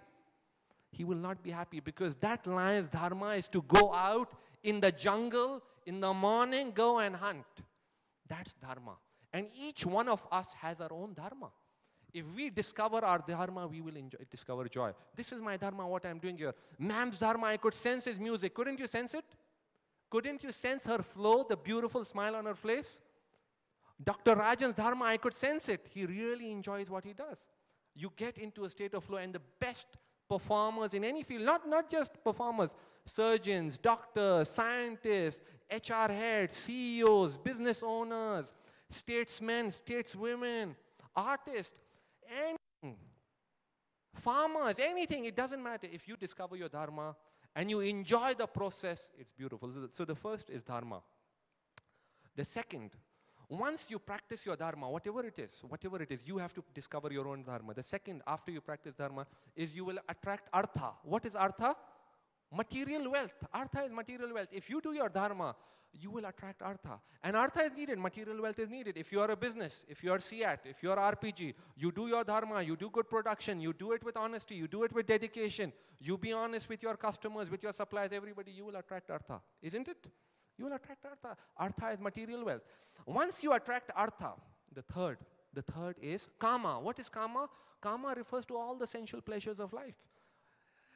If you have wealth, you need to enjoy all the sensual pleasures of life. Not just bodily pleasures, good food, good music, good art, travel, good clothes, everything.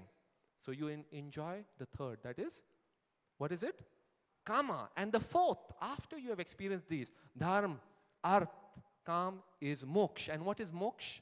Moksha refers to liberation, self-actualization, thinking about, okay, why am I here? What is the reason I'm right here? What is the reason I am here? From all the millions of possibilities, why are you here?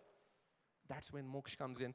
And the challenge that comes in today's world, I told her I'm sharing with you, is many people have experienced two. And what have they experienced? They have experienced artha and they have experienced kama. Yes. Artha and kama. They have experienced material wealth, they have experienced kama, but they have forgotten dharma. They are doing their work just because their boss told them or because they'll make money. Until you don't discover dharma, you cannot experience moksha. And you can experience moksha in the easiest way through dharma. By following your dharma, simply doing what you are meant to do. And if you discover the joy in it, there's so much pleasure in the act of doing the work. No matter what work you're doing. If you're a father, enjoy the process. If you're a husband, enjoy the process. If you're a wife, enjoy the process. Yes, challenges will come. I'm not saying challenges will not come, but still can you enjoy the process? And once you discover this, and this is called what? Karma Yoga. If you read the Gita, there's something, and I believe Gita is not religious, it's for everybody. Everybody can read the Gita. It's called Karma Yoga. wherein you discover joy in your work. And you know, if you have it from within, the energy goes around. I can't be a leader, you know, and if I am a leader, I need to do what I'm doing. If I'm a leader and if I'm lazy, if I'm corrupt, I can't expect my people to be that. Is there something you could do? I still have 2 minutes. I still have 2 minutes. Okay. I want to give you a gift before I go, because I believe the moment I walk out from here, you might even forget what was shared. Would you like to have a gift? I want you to have a gift that can help you have a regular practice. Because the area, you know, the more you develop yourself, the more you benefit. Are you ready for a gift? Okay. Remove your cell phones, guys. Everybody remove your cell phones. I'm going to give you a gift.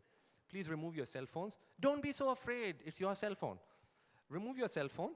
I'm going to give you a very powerful meditation. Okay? You could practice it every day. Lunchtime, you could share it. Okay? Just go on Google. If you want it, if you want the gift. I can't force anybody. I have a minute, so we'll be quick. We'll be very quick. Just go on Google and type Yogesh Chabria. That's YOGESH space Chabria, CHABRIA.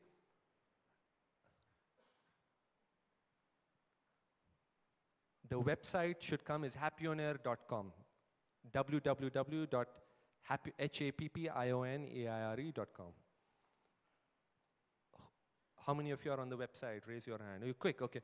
Okay, good. I like quick people. It's good. You got to be quick. There's a thing there. There's a link there, right? What does it say? What? Join a community. Click there. Join a community. Click there. Put in your email ID. We have 26 seconds. Put in your email ID and your name, and you'll get it on your email.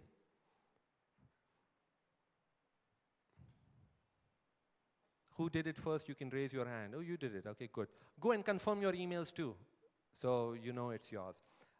Do it. Great. Excellent. Excellent. Excellent. And just make this a regular practice. Just try it out. Try it out for 28 days. You will see the impact. You will see the impact. And it's been great. Thank you very much. It says time's up. So it's been really great. We can continue this conversation outside if you have any questions. I would love to share. Thank you so much. It's been beautiful. Take care. God bless all of you, and best of luck. Thank you.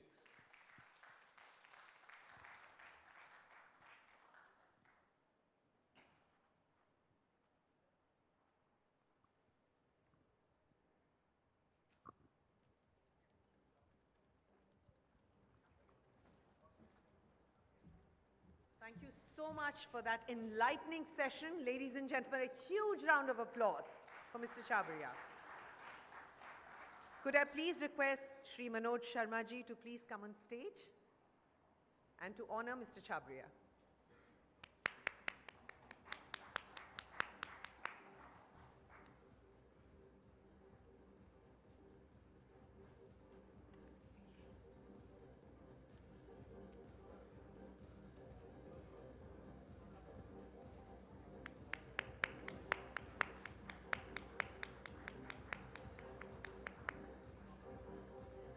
Thank you, sir. Thank you, Mr. Chabria. So, happiness का फंडा आपको समझ में आ गया. जब इंसान happiness की wealth कमाता है, तो दूसरी wealth अपने आप आ ही जाती है. So, be happy and be who you are. The minute you start pretending to be somebody else, something you kind of, trade off. And that is not really nice, because authenticity, vulnerability, what I'm understanding from this entire session is the minute we embrace our own vulnerability and be flawfully fabulous, I think that's the day we stand in front of the mirror and accept who we are and mindfully work on ourselves. So awareness is the biggest key towards growth. That's the way I look at it. All right now, so it's time now for a much awaited award ceremony, right? So before that, let me tell you that this is the first edition of the Happiness at Workplace Award. So huge round of applause. Let's make happiness a habit, guys. It shouldn't be once in a while, and it shouldn't be dependent on anything or a person.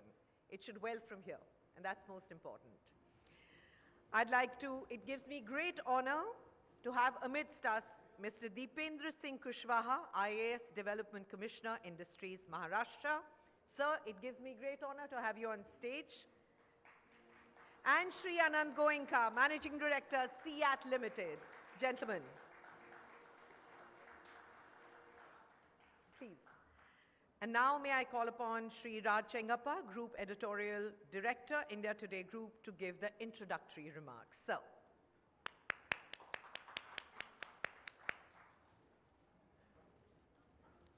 Sir, please.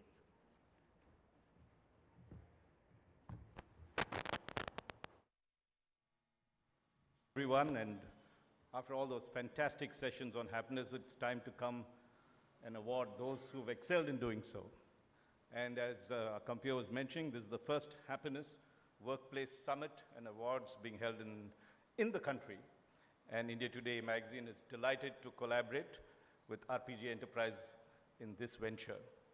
Mr. Uday Samant, Maharashtra's Minister of Industries, had agreed to be our chief guest, but because of an emergency, he had to rush off to his constituency. And we are honored that Mr. Deependra Singh Kushwaha, Chairman Maitri, he agreed to come at virtually shotgun notice to this, and let's give him an even warmer round of applause for that. We are also very delighted that Mr. Anand Goenka, Managing Director, CEAT Limited, the flagship company of RPG Enterprises, will also be addressing the gathering. Thank you, Anand, for being such an integral part of our collaboration, and of course to promote happiness not just at the workplace, but also across vast sections of society. And let's give him also a very warm round of applause for this. Just for information, this is the second year that India Today and RPG Enterprises is collaborating for this, what we call the Happiness Quest. Last year, apart from bringing out a special issue of India Today, which was devoted to the search for happiness and the quest for happiness, and we also carried every week examples of people who are demonstrating that, or institutions. We then held a happiness festival in Delhi that also presented awards to a range of deserving institutions and individuals who were spreading good cheer. This year, we have kicked off the celebrations with a special issue of the magazine that looked at how to unlock the secrets of happiness. And I think all of us have benefited through that. And we also, for the first time, as I mentioned earlier, in collaboration with RPG Enterprises, decided that we would hold a Happiness at Workplace Summit and also give awards to 8 categories that best symbolize this quest.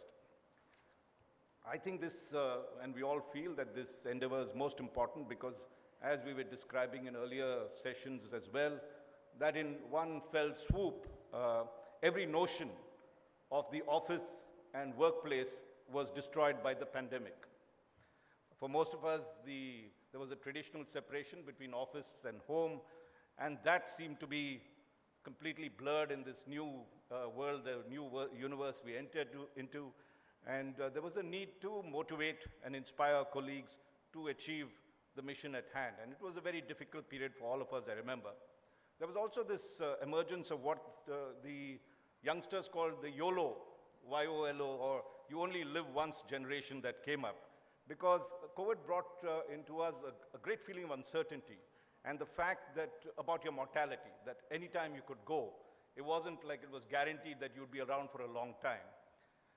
So what I think it did, was that were relevant pre-pandemic, began to change post-pandemic. And I think one of the things that happened was that the entire logical sequence that we had followed in terms of how to make workplaces happy had to be, in many senses, reversed or stood on its head. So if you see that earlier there was this general approach, a hierarchical approach, we'd like to call it, where you strive to generate positive emotions, engagements, relationships, accomplishments, and rewards to create a happy workplace. I mean, that was the sort of movement you had. But instead, I think post-pandemic organizations now have to address the key question first, which is self-actualization, or the desire to excel and flourish at work. And this has to be done at YOLO pace.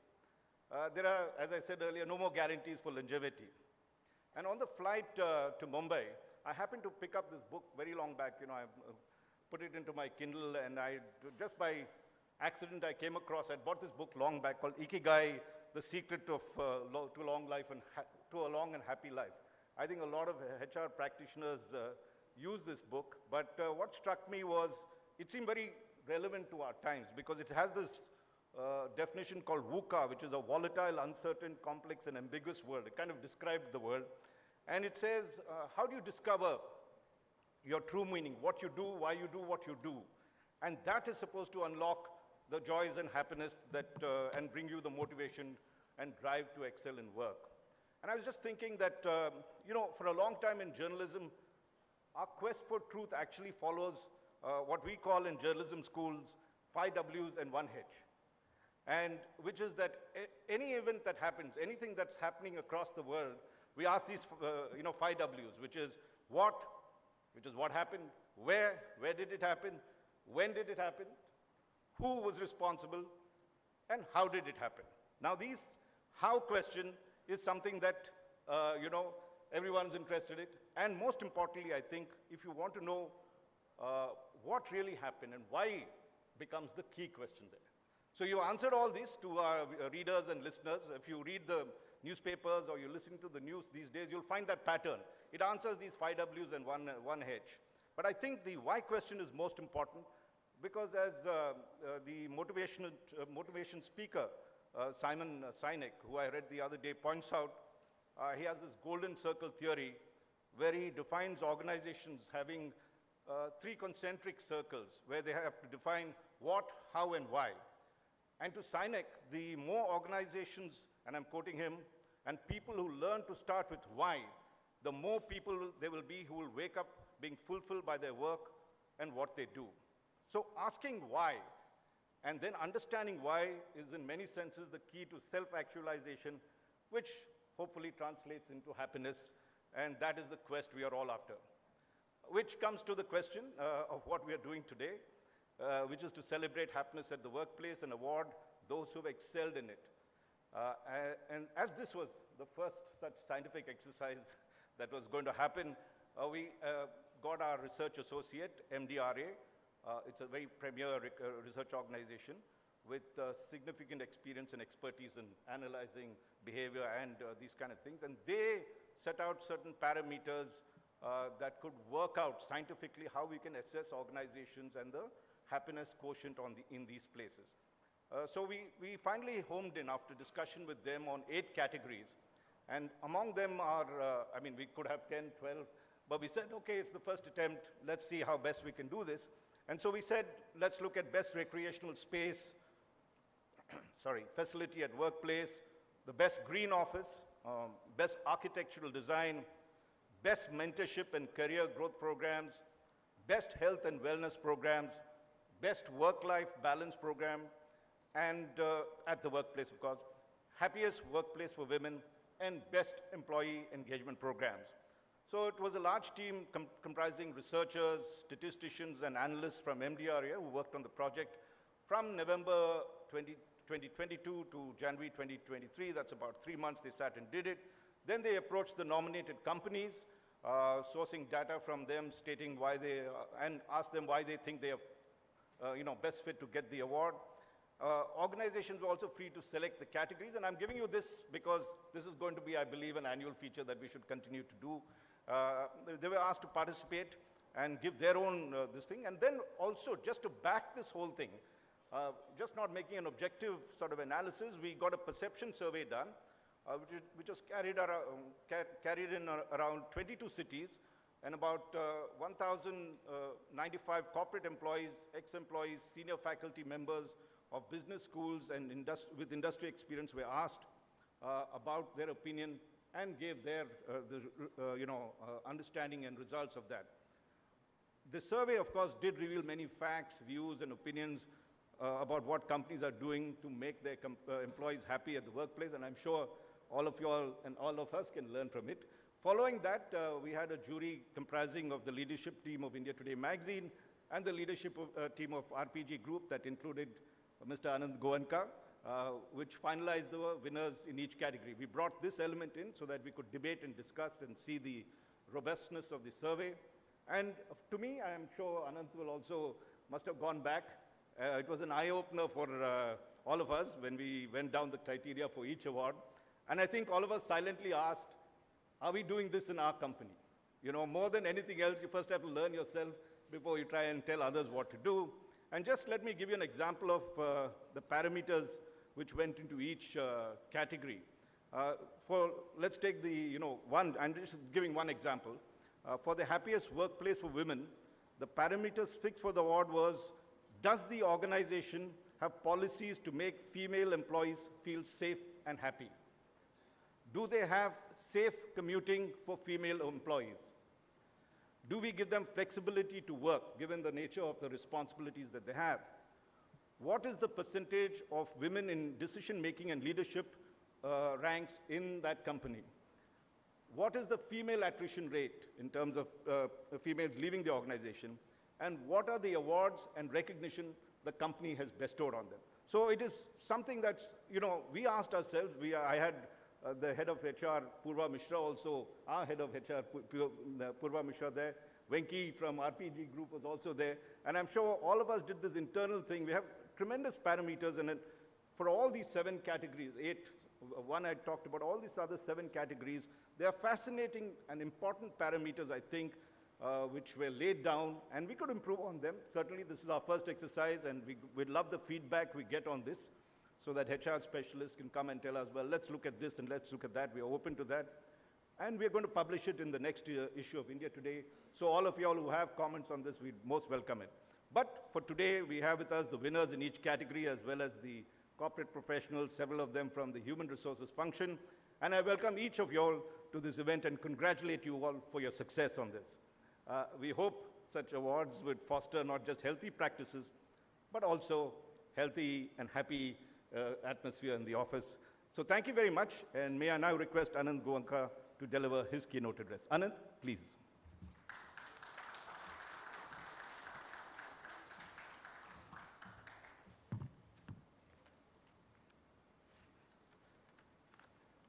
Dipinder Kushwaji, Raj, leadership of India Today, friends, it's really an honor for me to be here to address the keynote for the Happiness at Workplace Awards. In the year 2007, I was doing my MBA in the US, and there I did a class on leadership by a professor by the name of Harry Kramer. He had been the CEO of a Fortune 500 company, very charismatic, but it turned out to be a class a lot more about life, about balance, about reflection. And to me, I'd say out of the various classes that I've done, certainly one which had a huge impact, or the most impact on me, I'd say. In that class, we just had one homework every week, and the homework was that we had to write a reflection paper. It was a reflection paper where you could think of anything that's troubling you or what's in your mind, and submit a paragraph on that. There was no right or wrong, and I think that's all that was there to the homework. But during that period, I think I really contemplated a lot about what success meant. Is it beating competition? Is it achieving a certain goal? I also thought about, does success make you happy, or does happiness make you successful? That's when I came across a definition by John Wooden. He's a basketball coach, where he said that success is peace of mind in knowing that you did your best to become the best that you are capable of. So success is peace of mind, we discussed that a little bit today, in knowing that you did your best to become the best that you are capable of.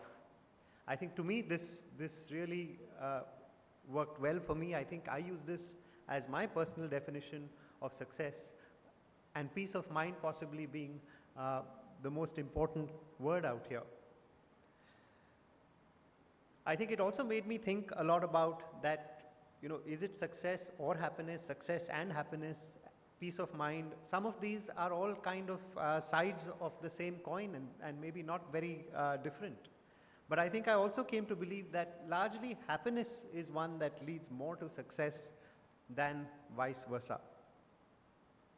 I think 2 days ago, I was at another talk by a famous leadership coach, Marshall Goldsmith, just here in Bombay at another hotel, where he spoke about happiness and achievement coincidentally.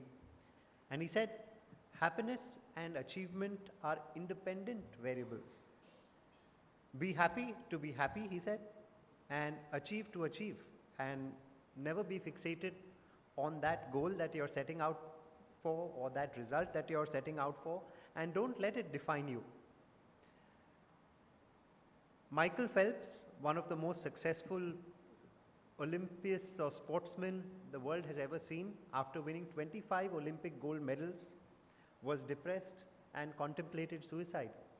So clearly, one can say that he's successful, but was he happy? And then of course, we all know the journey that he has shared of the mental pains that he has gone through and how he has come out of it. So when I joined business about 15 years ago, I continued this habit of reflection that started in college. I thought about a lot about what really motivates people, what motivates me, what makes people happy, what's the right incentive system at work, because this is something which I think all corporations grapple with and all people largely are not happy with very often. So these were some thoughts that came to my mind. And one of the other areas that influenced me, again a very simple message by Dan Pink in his book called Drive. I'm not sure if you've read the book. And he largely said that in today's world of high creativity and high knowledge, there are three things that motivate people. The first is autonomy. It is the need to direct your own life and work. To be fully motivated, you must control what you do, when you do it, and who you do it with. By rethinking these traditional ideas of control, whether it is regular office hours, dress codes, numerical targets, and so on, I think organizations can really increase staff autonomy, build trust, move towards becoming more innovative and creative. The second thing that motivates people, he said, was mastery. Mastery is our desire to continuously improve, and if you're motivated by mastery, you will see your potential as being unlimited. An athlete who is motivated by mastery might want to continuously improve to run faster than he can or to become a better golfer, and medals or accolades that that person may get may just be a part or a milestone in that journey to continuous improvement. And the third area that motivates people is purpose. So people can become disengaged and demotivated if they don't really understand the purpose of the organization beyond making money. So encouraging them to find purpose and meaning is something that is essential for all organizations. At RPG, we work towards all three in some ways. I can share with you just a few examples on how we work towards living these values. I'd say on autonomy, we have a very large amount of trust on people. I'd say way before COVID, we had flexi hours, we had a hybrid workplace policy where we trusted people. We said, you can come to work whenever you like. No questions, no rules. It's not a 9-to-5 culture. As long as you're putting in your best, you're working towards your goals, that's good enough. The other is on coaching, on mastery. Coaching is another very strong belief system that we have. At CEAT, for example, top 50 leaders in the company are all coaches. And I think the goal is for everyone to unleash their full potential, to become masters at what they want.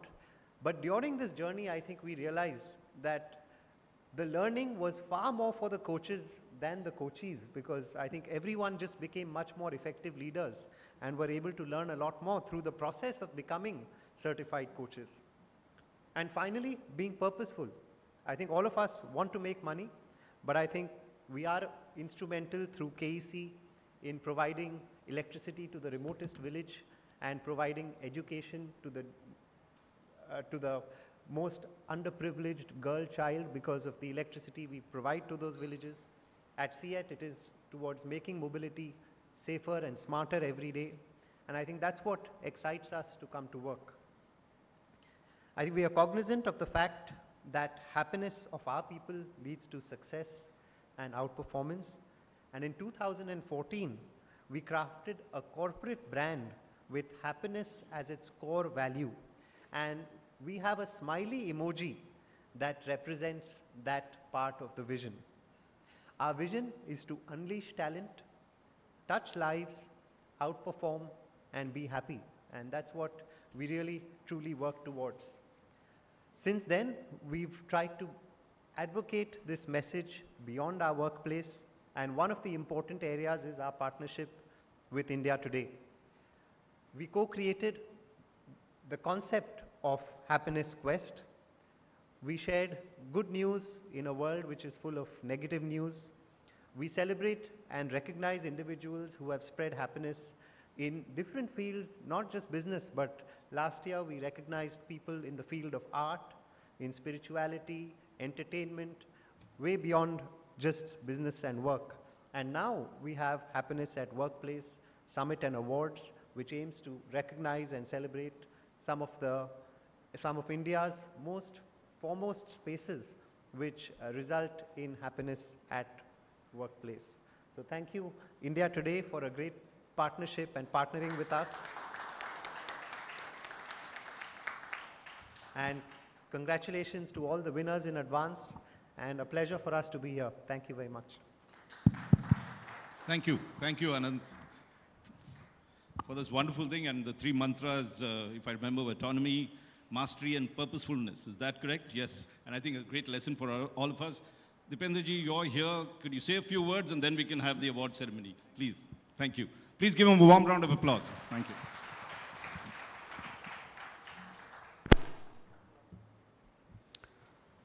Good afternoon, and thank you so much. I am here as a standby arrangement, and I was not ready for this at all.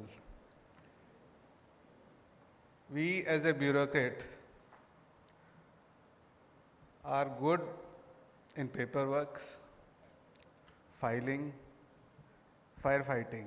So this is one of the firefighting event for me. We are not good at all in public speaking, especially. We are not good on stage. So please bear with me for 5-10 minutes. They have given me 10 minutes. I don't know what to speak for 10 minutes. The topic is very interesting. The initiative taken by India Today and the organization is very interesting. I've seen some of the state and some of the countries have started the Ministry of Happiness and Joy. So when I heard this, then I thought, is this the responsibility of the government to make people happy? Later I realized, yes, this is our responsibility. So whatever we do,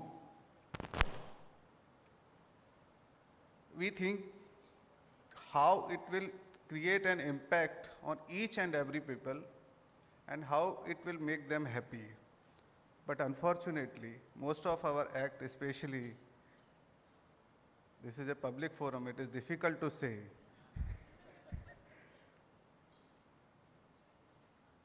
Many times people are not happy with our decisions, act, or our behavior also.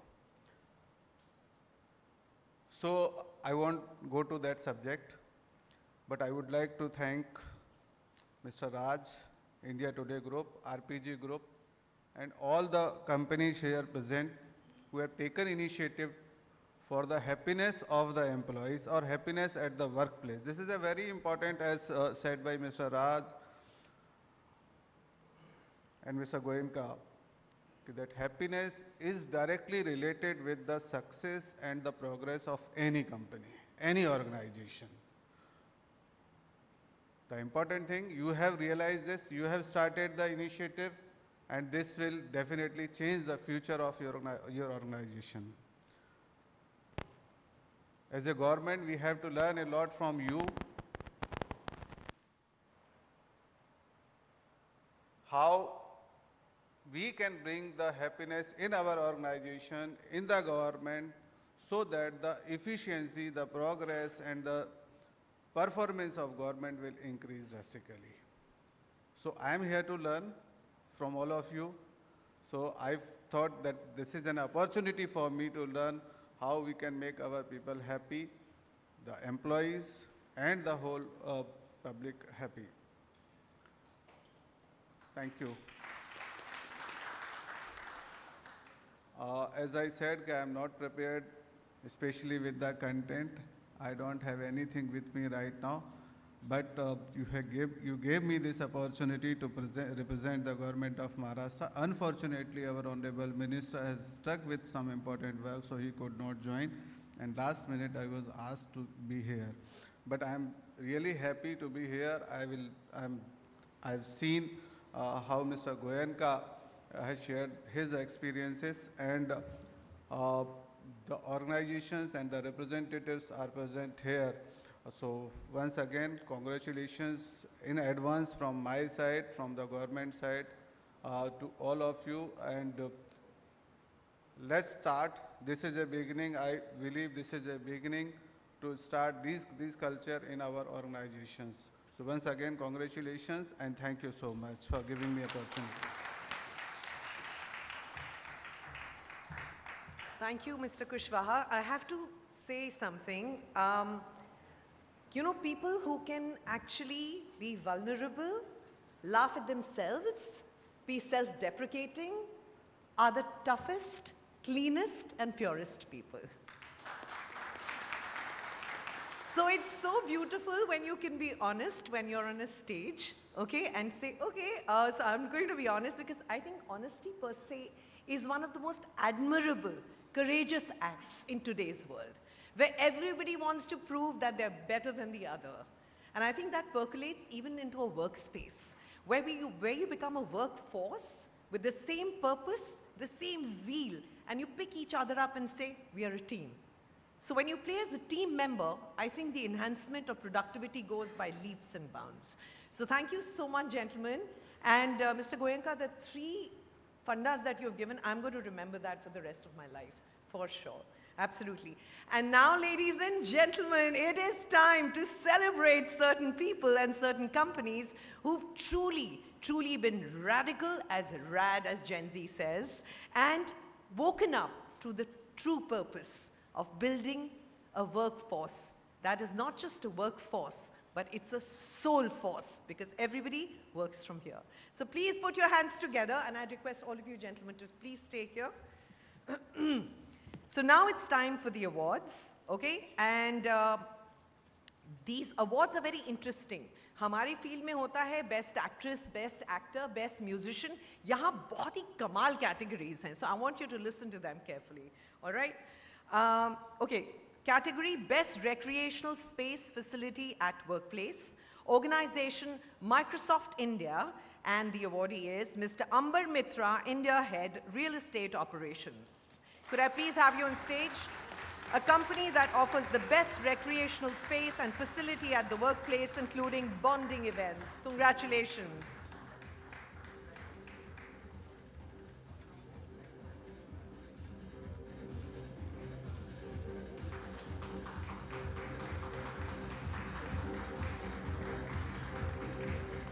Congratulations. Now the next category is Best Green Office. I'd like to work in a green office, actually. Yeah, outdoors are green offices. An office full of greenery, abundance of nature and sustainability. V-Guard Industries, Mr. P.T. George, Vice President HR and Administration. Could I please have you on stage, sir?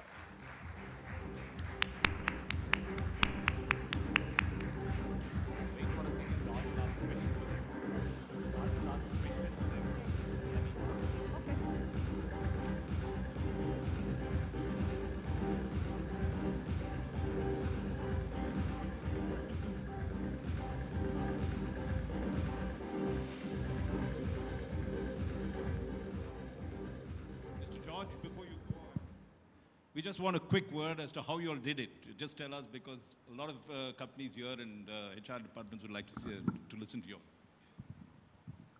We are a unique company. Our office is also unique. We are the only office in Kochi, a 12-story building with a vertical garden on 4 sides of the building.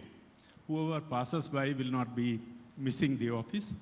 And our founder, Mr. Kochausep Chitlapalli, had made it a gardening office with windows open, nor air conditioned, so it's very comfortable to work, and it is based on the green principles, but we have not got certified at that point of time when we started it. But now the process is also getting on.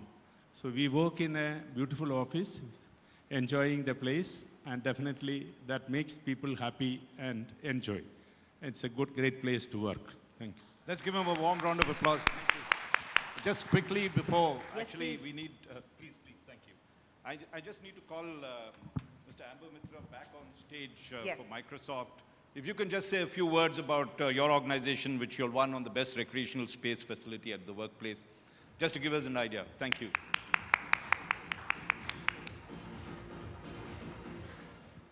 At Microsoft, each and every day we celebrate happiness.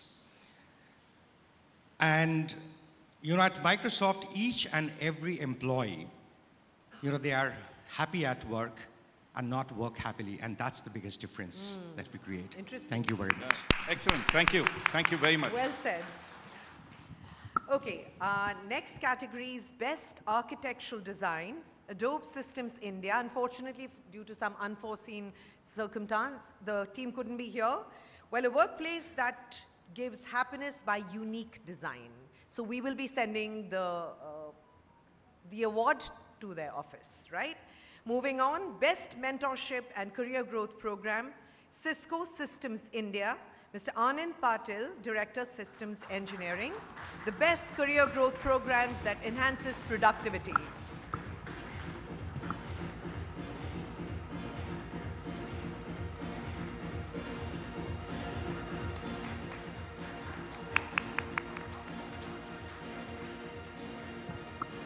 May I request you to say a few words? So first of all, let me just say that I feel very fortunate to be here. I think the last 2 hours have been, I'm not an HR professional either by education or by role, but I deal with people every day. So the last 2 hours have been extremely enlightening. And Kushwaji, I think you're a wonderful public speaker.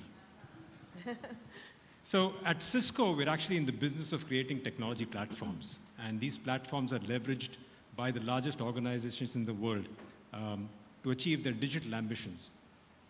And these are things like networking, cybersecurity, IoT, cloud, 5G, and all of those nice things that you hear about in tech. And, across most of these areas, we're actually the leading market player. And that does not happen without having a talented and motivated workforce powering the organization. And so in Cisco, we believe that our people are our greatest asset, and we encourage transparency and honesty when it comes to development conversations. So when I go in for my one-on-one with my manager, I can tell her that the next job I aspire for is actually hers.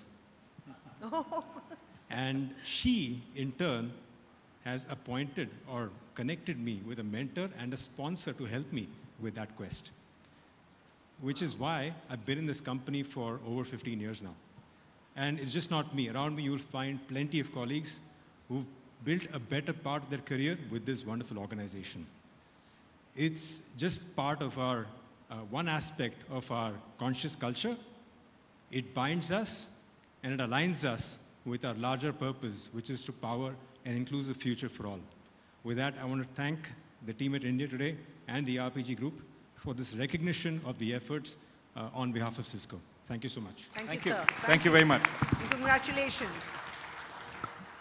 The next category is Best Health and Wellness Programs. Emphasis, Mr. Siddharth Srinath, Human Resource Business Leader. Best facilities for employees, both physical and mental. Could I please have you on stage?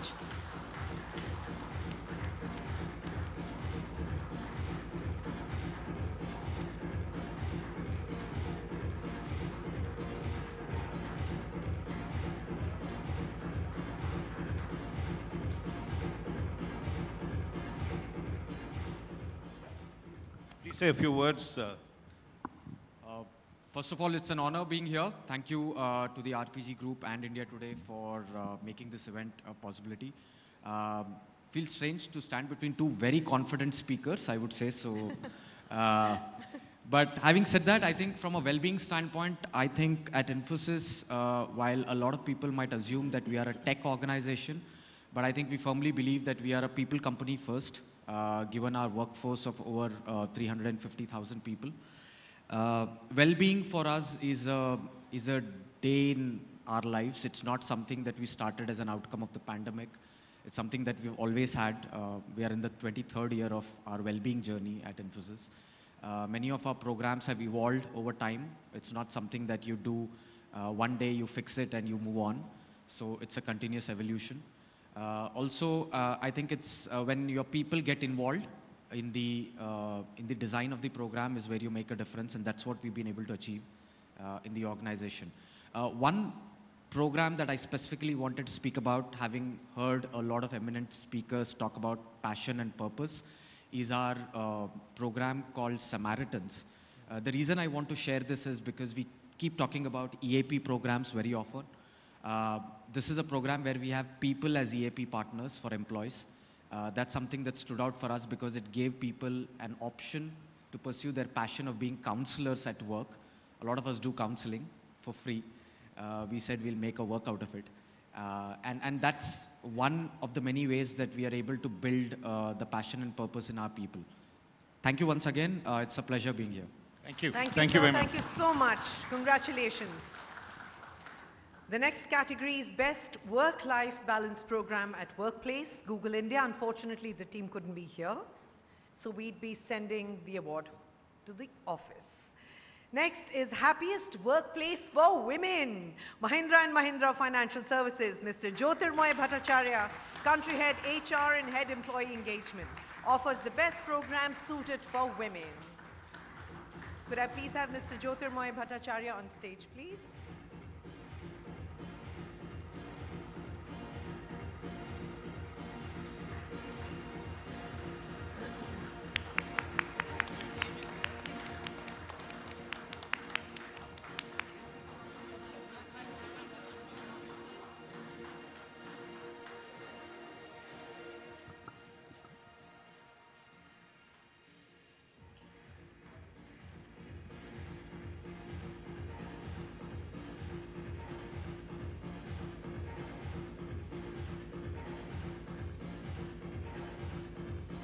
Thank you. And why don't one of you all say a few words? Who would like to do that? So thank you so much for this honor. Actually, we are very, very humbled and, encouraged because this is a very difficult journey, and every year we need to move our milestones further. So some of the unique things, and I think most of the organizations would be doing this in difficult situation like a COVID, when financial implications were, bad for everyone. Our management thought about making it a better place for our women in terms of safety, maternity support, commute-related issues, and we passed on, lot of commitment from the management by delivering on these promises through world-class and one of the first ones in terms of policies in the BFSI sector. I'll talk about few because there are many and I don't want to, talk a lot in this forum today. One being, we always think of our women who work in rural areas in our remotest of the branch possible. And from that point of view, we have policies where we give air travel facility to all women irrespective of grade. So guys don't have that benefit. Our women, even in entry roles who are frontline executives, the kind of hotel entitlements they have is equivalent to mid-management and above. We provide nanny allowance to all our women who have kids. And this was created with a point of view that we cannot have creche near any of our branches always, because we have more than 1,400 branches across India. We are technically in every other district of the country, and we don't have creche or that kind of facility. So why not give them allowance? And I'll tell you, the proof of the pudding is that we have got testimonials where women have said that we are the first generation of women in our family who has employed a nanny because Mahindra Finance has given this policy. So it's not only the benefit in terms of monetary, but it has changed mindset at societal level, and we are very, very proud that we have been a part of this story. So thank you very much. And we have close to 50% women now at our CXO positions in Mahindra Finance. So this team, and there is a large team working on all of that. So thank you very much. Congratulations.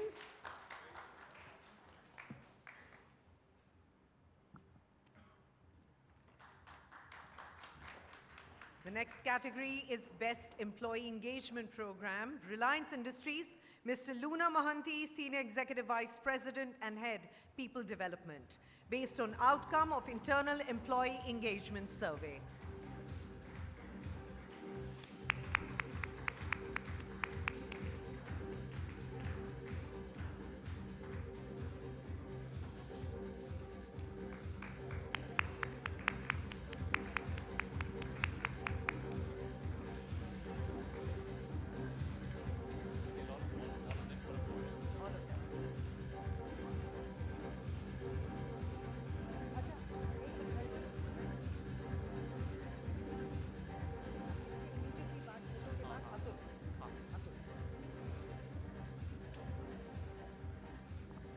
Please say a few words.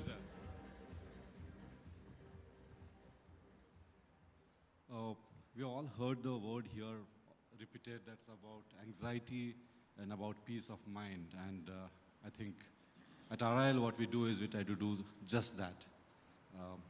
Give people the peace of mind. And let me just kind of share a few examples to help you understand what I mean. During COVID times, many organizations would have thought of how do we give vaccination to our employees and to families. Okay, for us, it was like an extended family. You could go out to anyone. We did understand that the families need the maids to come. Go ahead, give it to your maids so that they can come. So that's where you take away the anxiety that might be there in the minds of the people. Or for example, I mean, I'm not worried if my daughter has to go out in the night because there is a number to which any of our family members can just dial in and help is going to reach them across the country. I mean, that's where we say give the peace of mind to all our employees and their families. Or for that matter, even we encourage our own employees to study.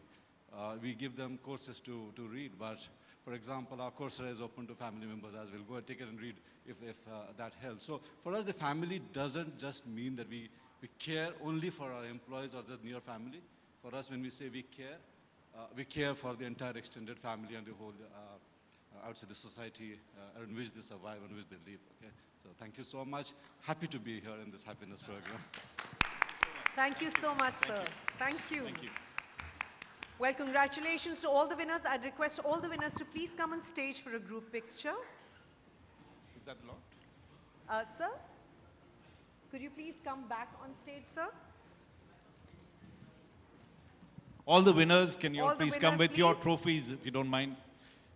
To please All the come winners, back on stage please. for a group picture. And while they're waiting to come, let me ask Mr. Kushwaha, what do you think we should do in terms of the government award on happiness? What would be the criteria, would you say? Again.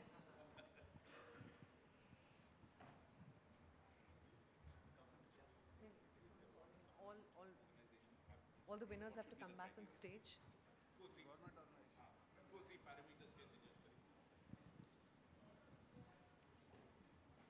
I would say the first is the satisfaction of level of services we provide.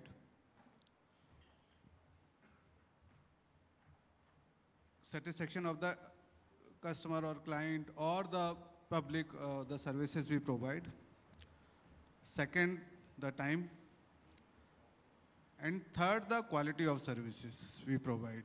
That will make happy in the real sense to the public. So these should be the three criteria to be awarded for the government. Thank you, Mr. Let's give Kushwaha. next year we'll make sure about this. And Anant, any final words that you'd like to say quickly to them in terms of the winners and what what you've observed? No, I think the stories were absolutely inspiring. I mean, great to hear the examples that you shared. I think lots to learn. And congratulations once again. Thank you. Thank you very much, and Thank let's you just so pose much. for a photograph. I hope we've got the Yes. order right.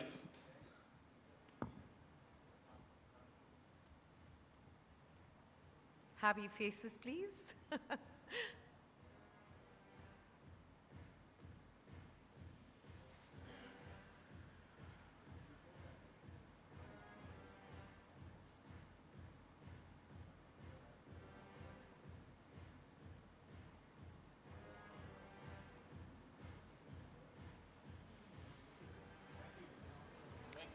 Thank you so much. Heartiest congratulations. Thank you, Mr. Kushwaha. Thank you, Mr. Goenka. Thank you, Mr. Chengappa.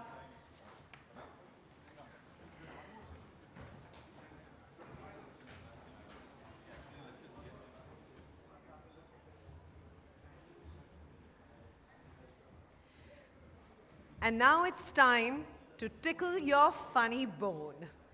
जिंदगी में हंसे नहीं तो आपने क्या किया? Serious होकर यहाँ से निकलना तो है नहीं, जिंदा तो निकलना है नहीं. So I think हंसना बहुत important है, हंसाना उससे भी ज़्यादा important है. और जो हमारे अगले performer हैं, I can vouch for this कि जब मैंने इनका show attend किया है, I laugh the loudest because he is hilarious. Ladies and gentlemen, please put your hands together for the very talented, for the very hilarious Mr. Atul Khatri. And who would know better about corporate workplace humor than Atul? He himself has had a company. So Atul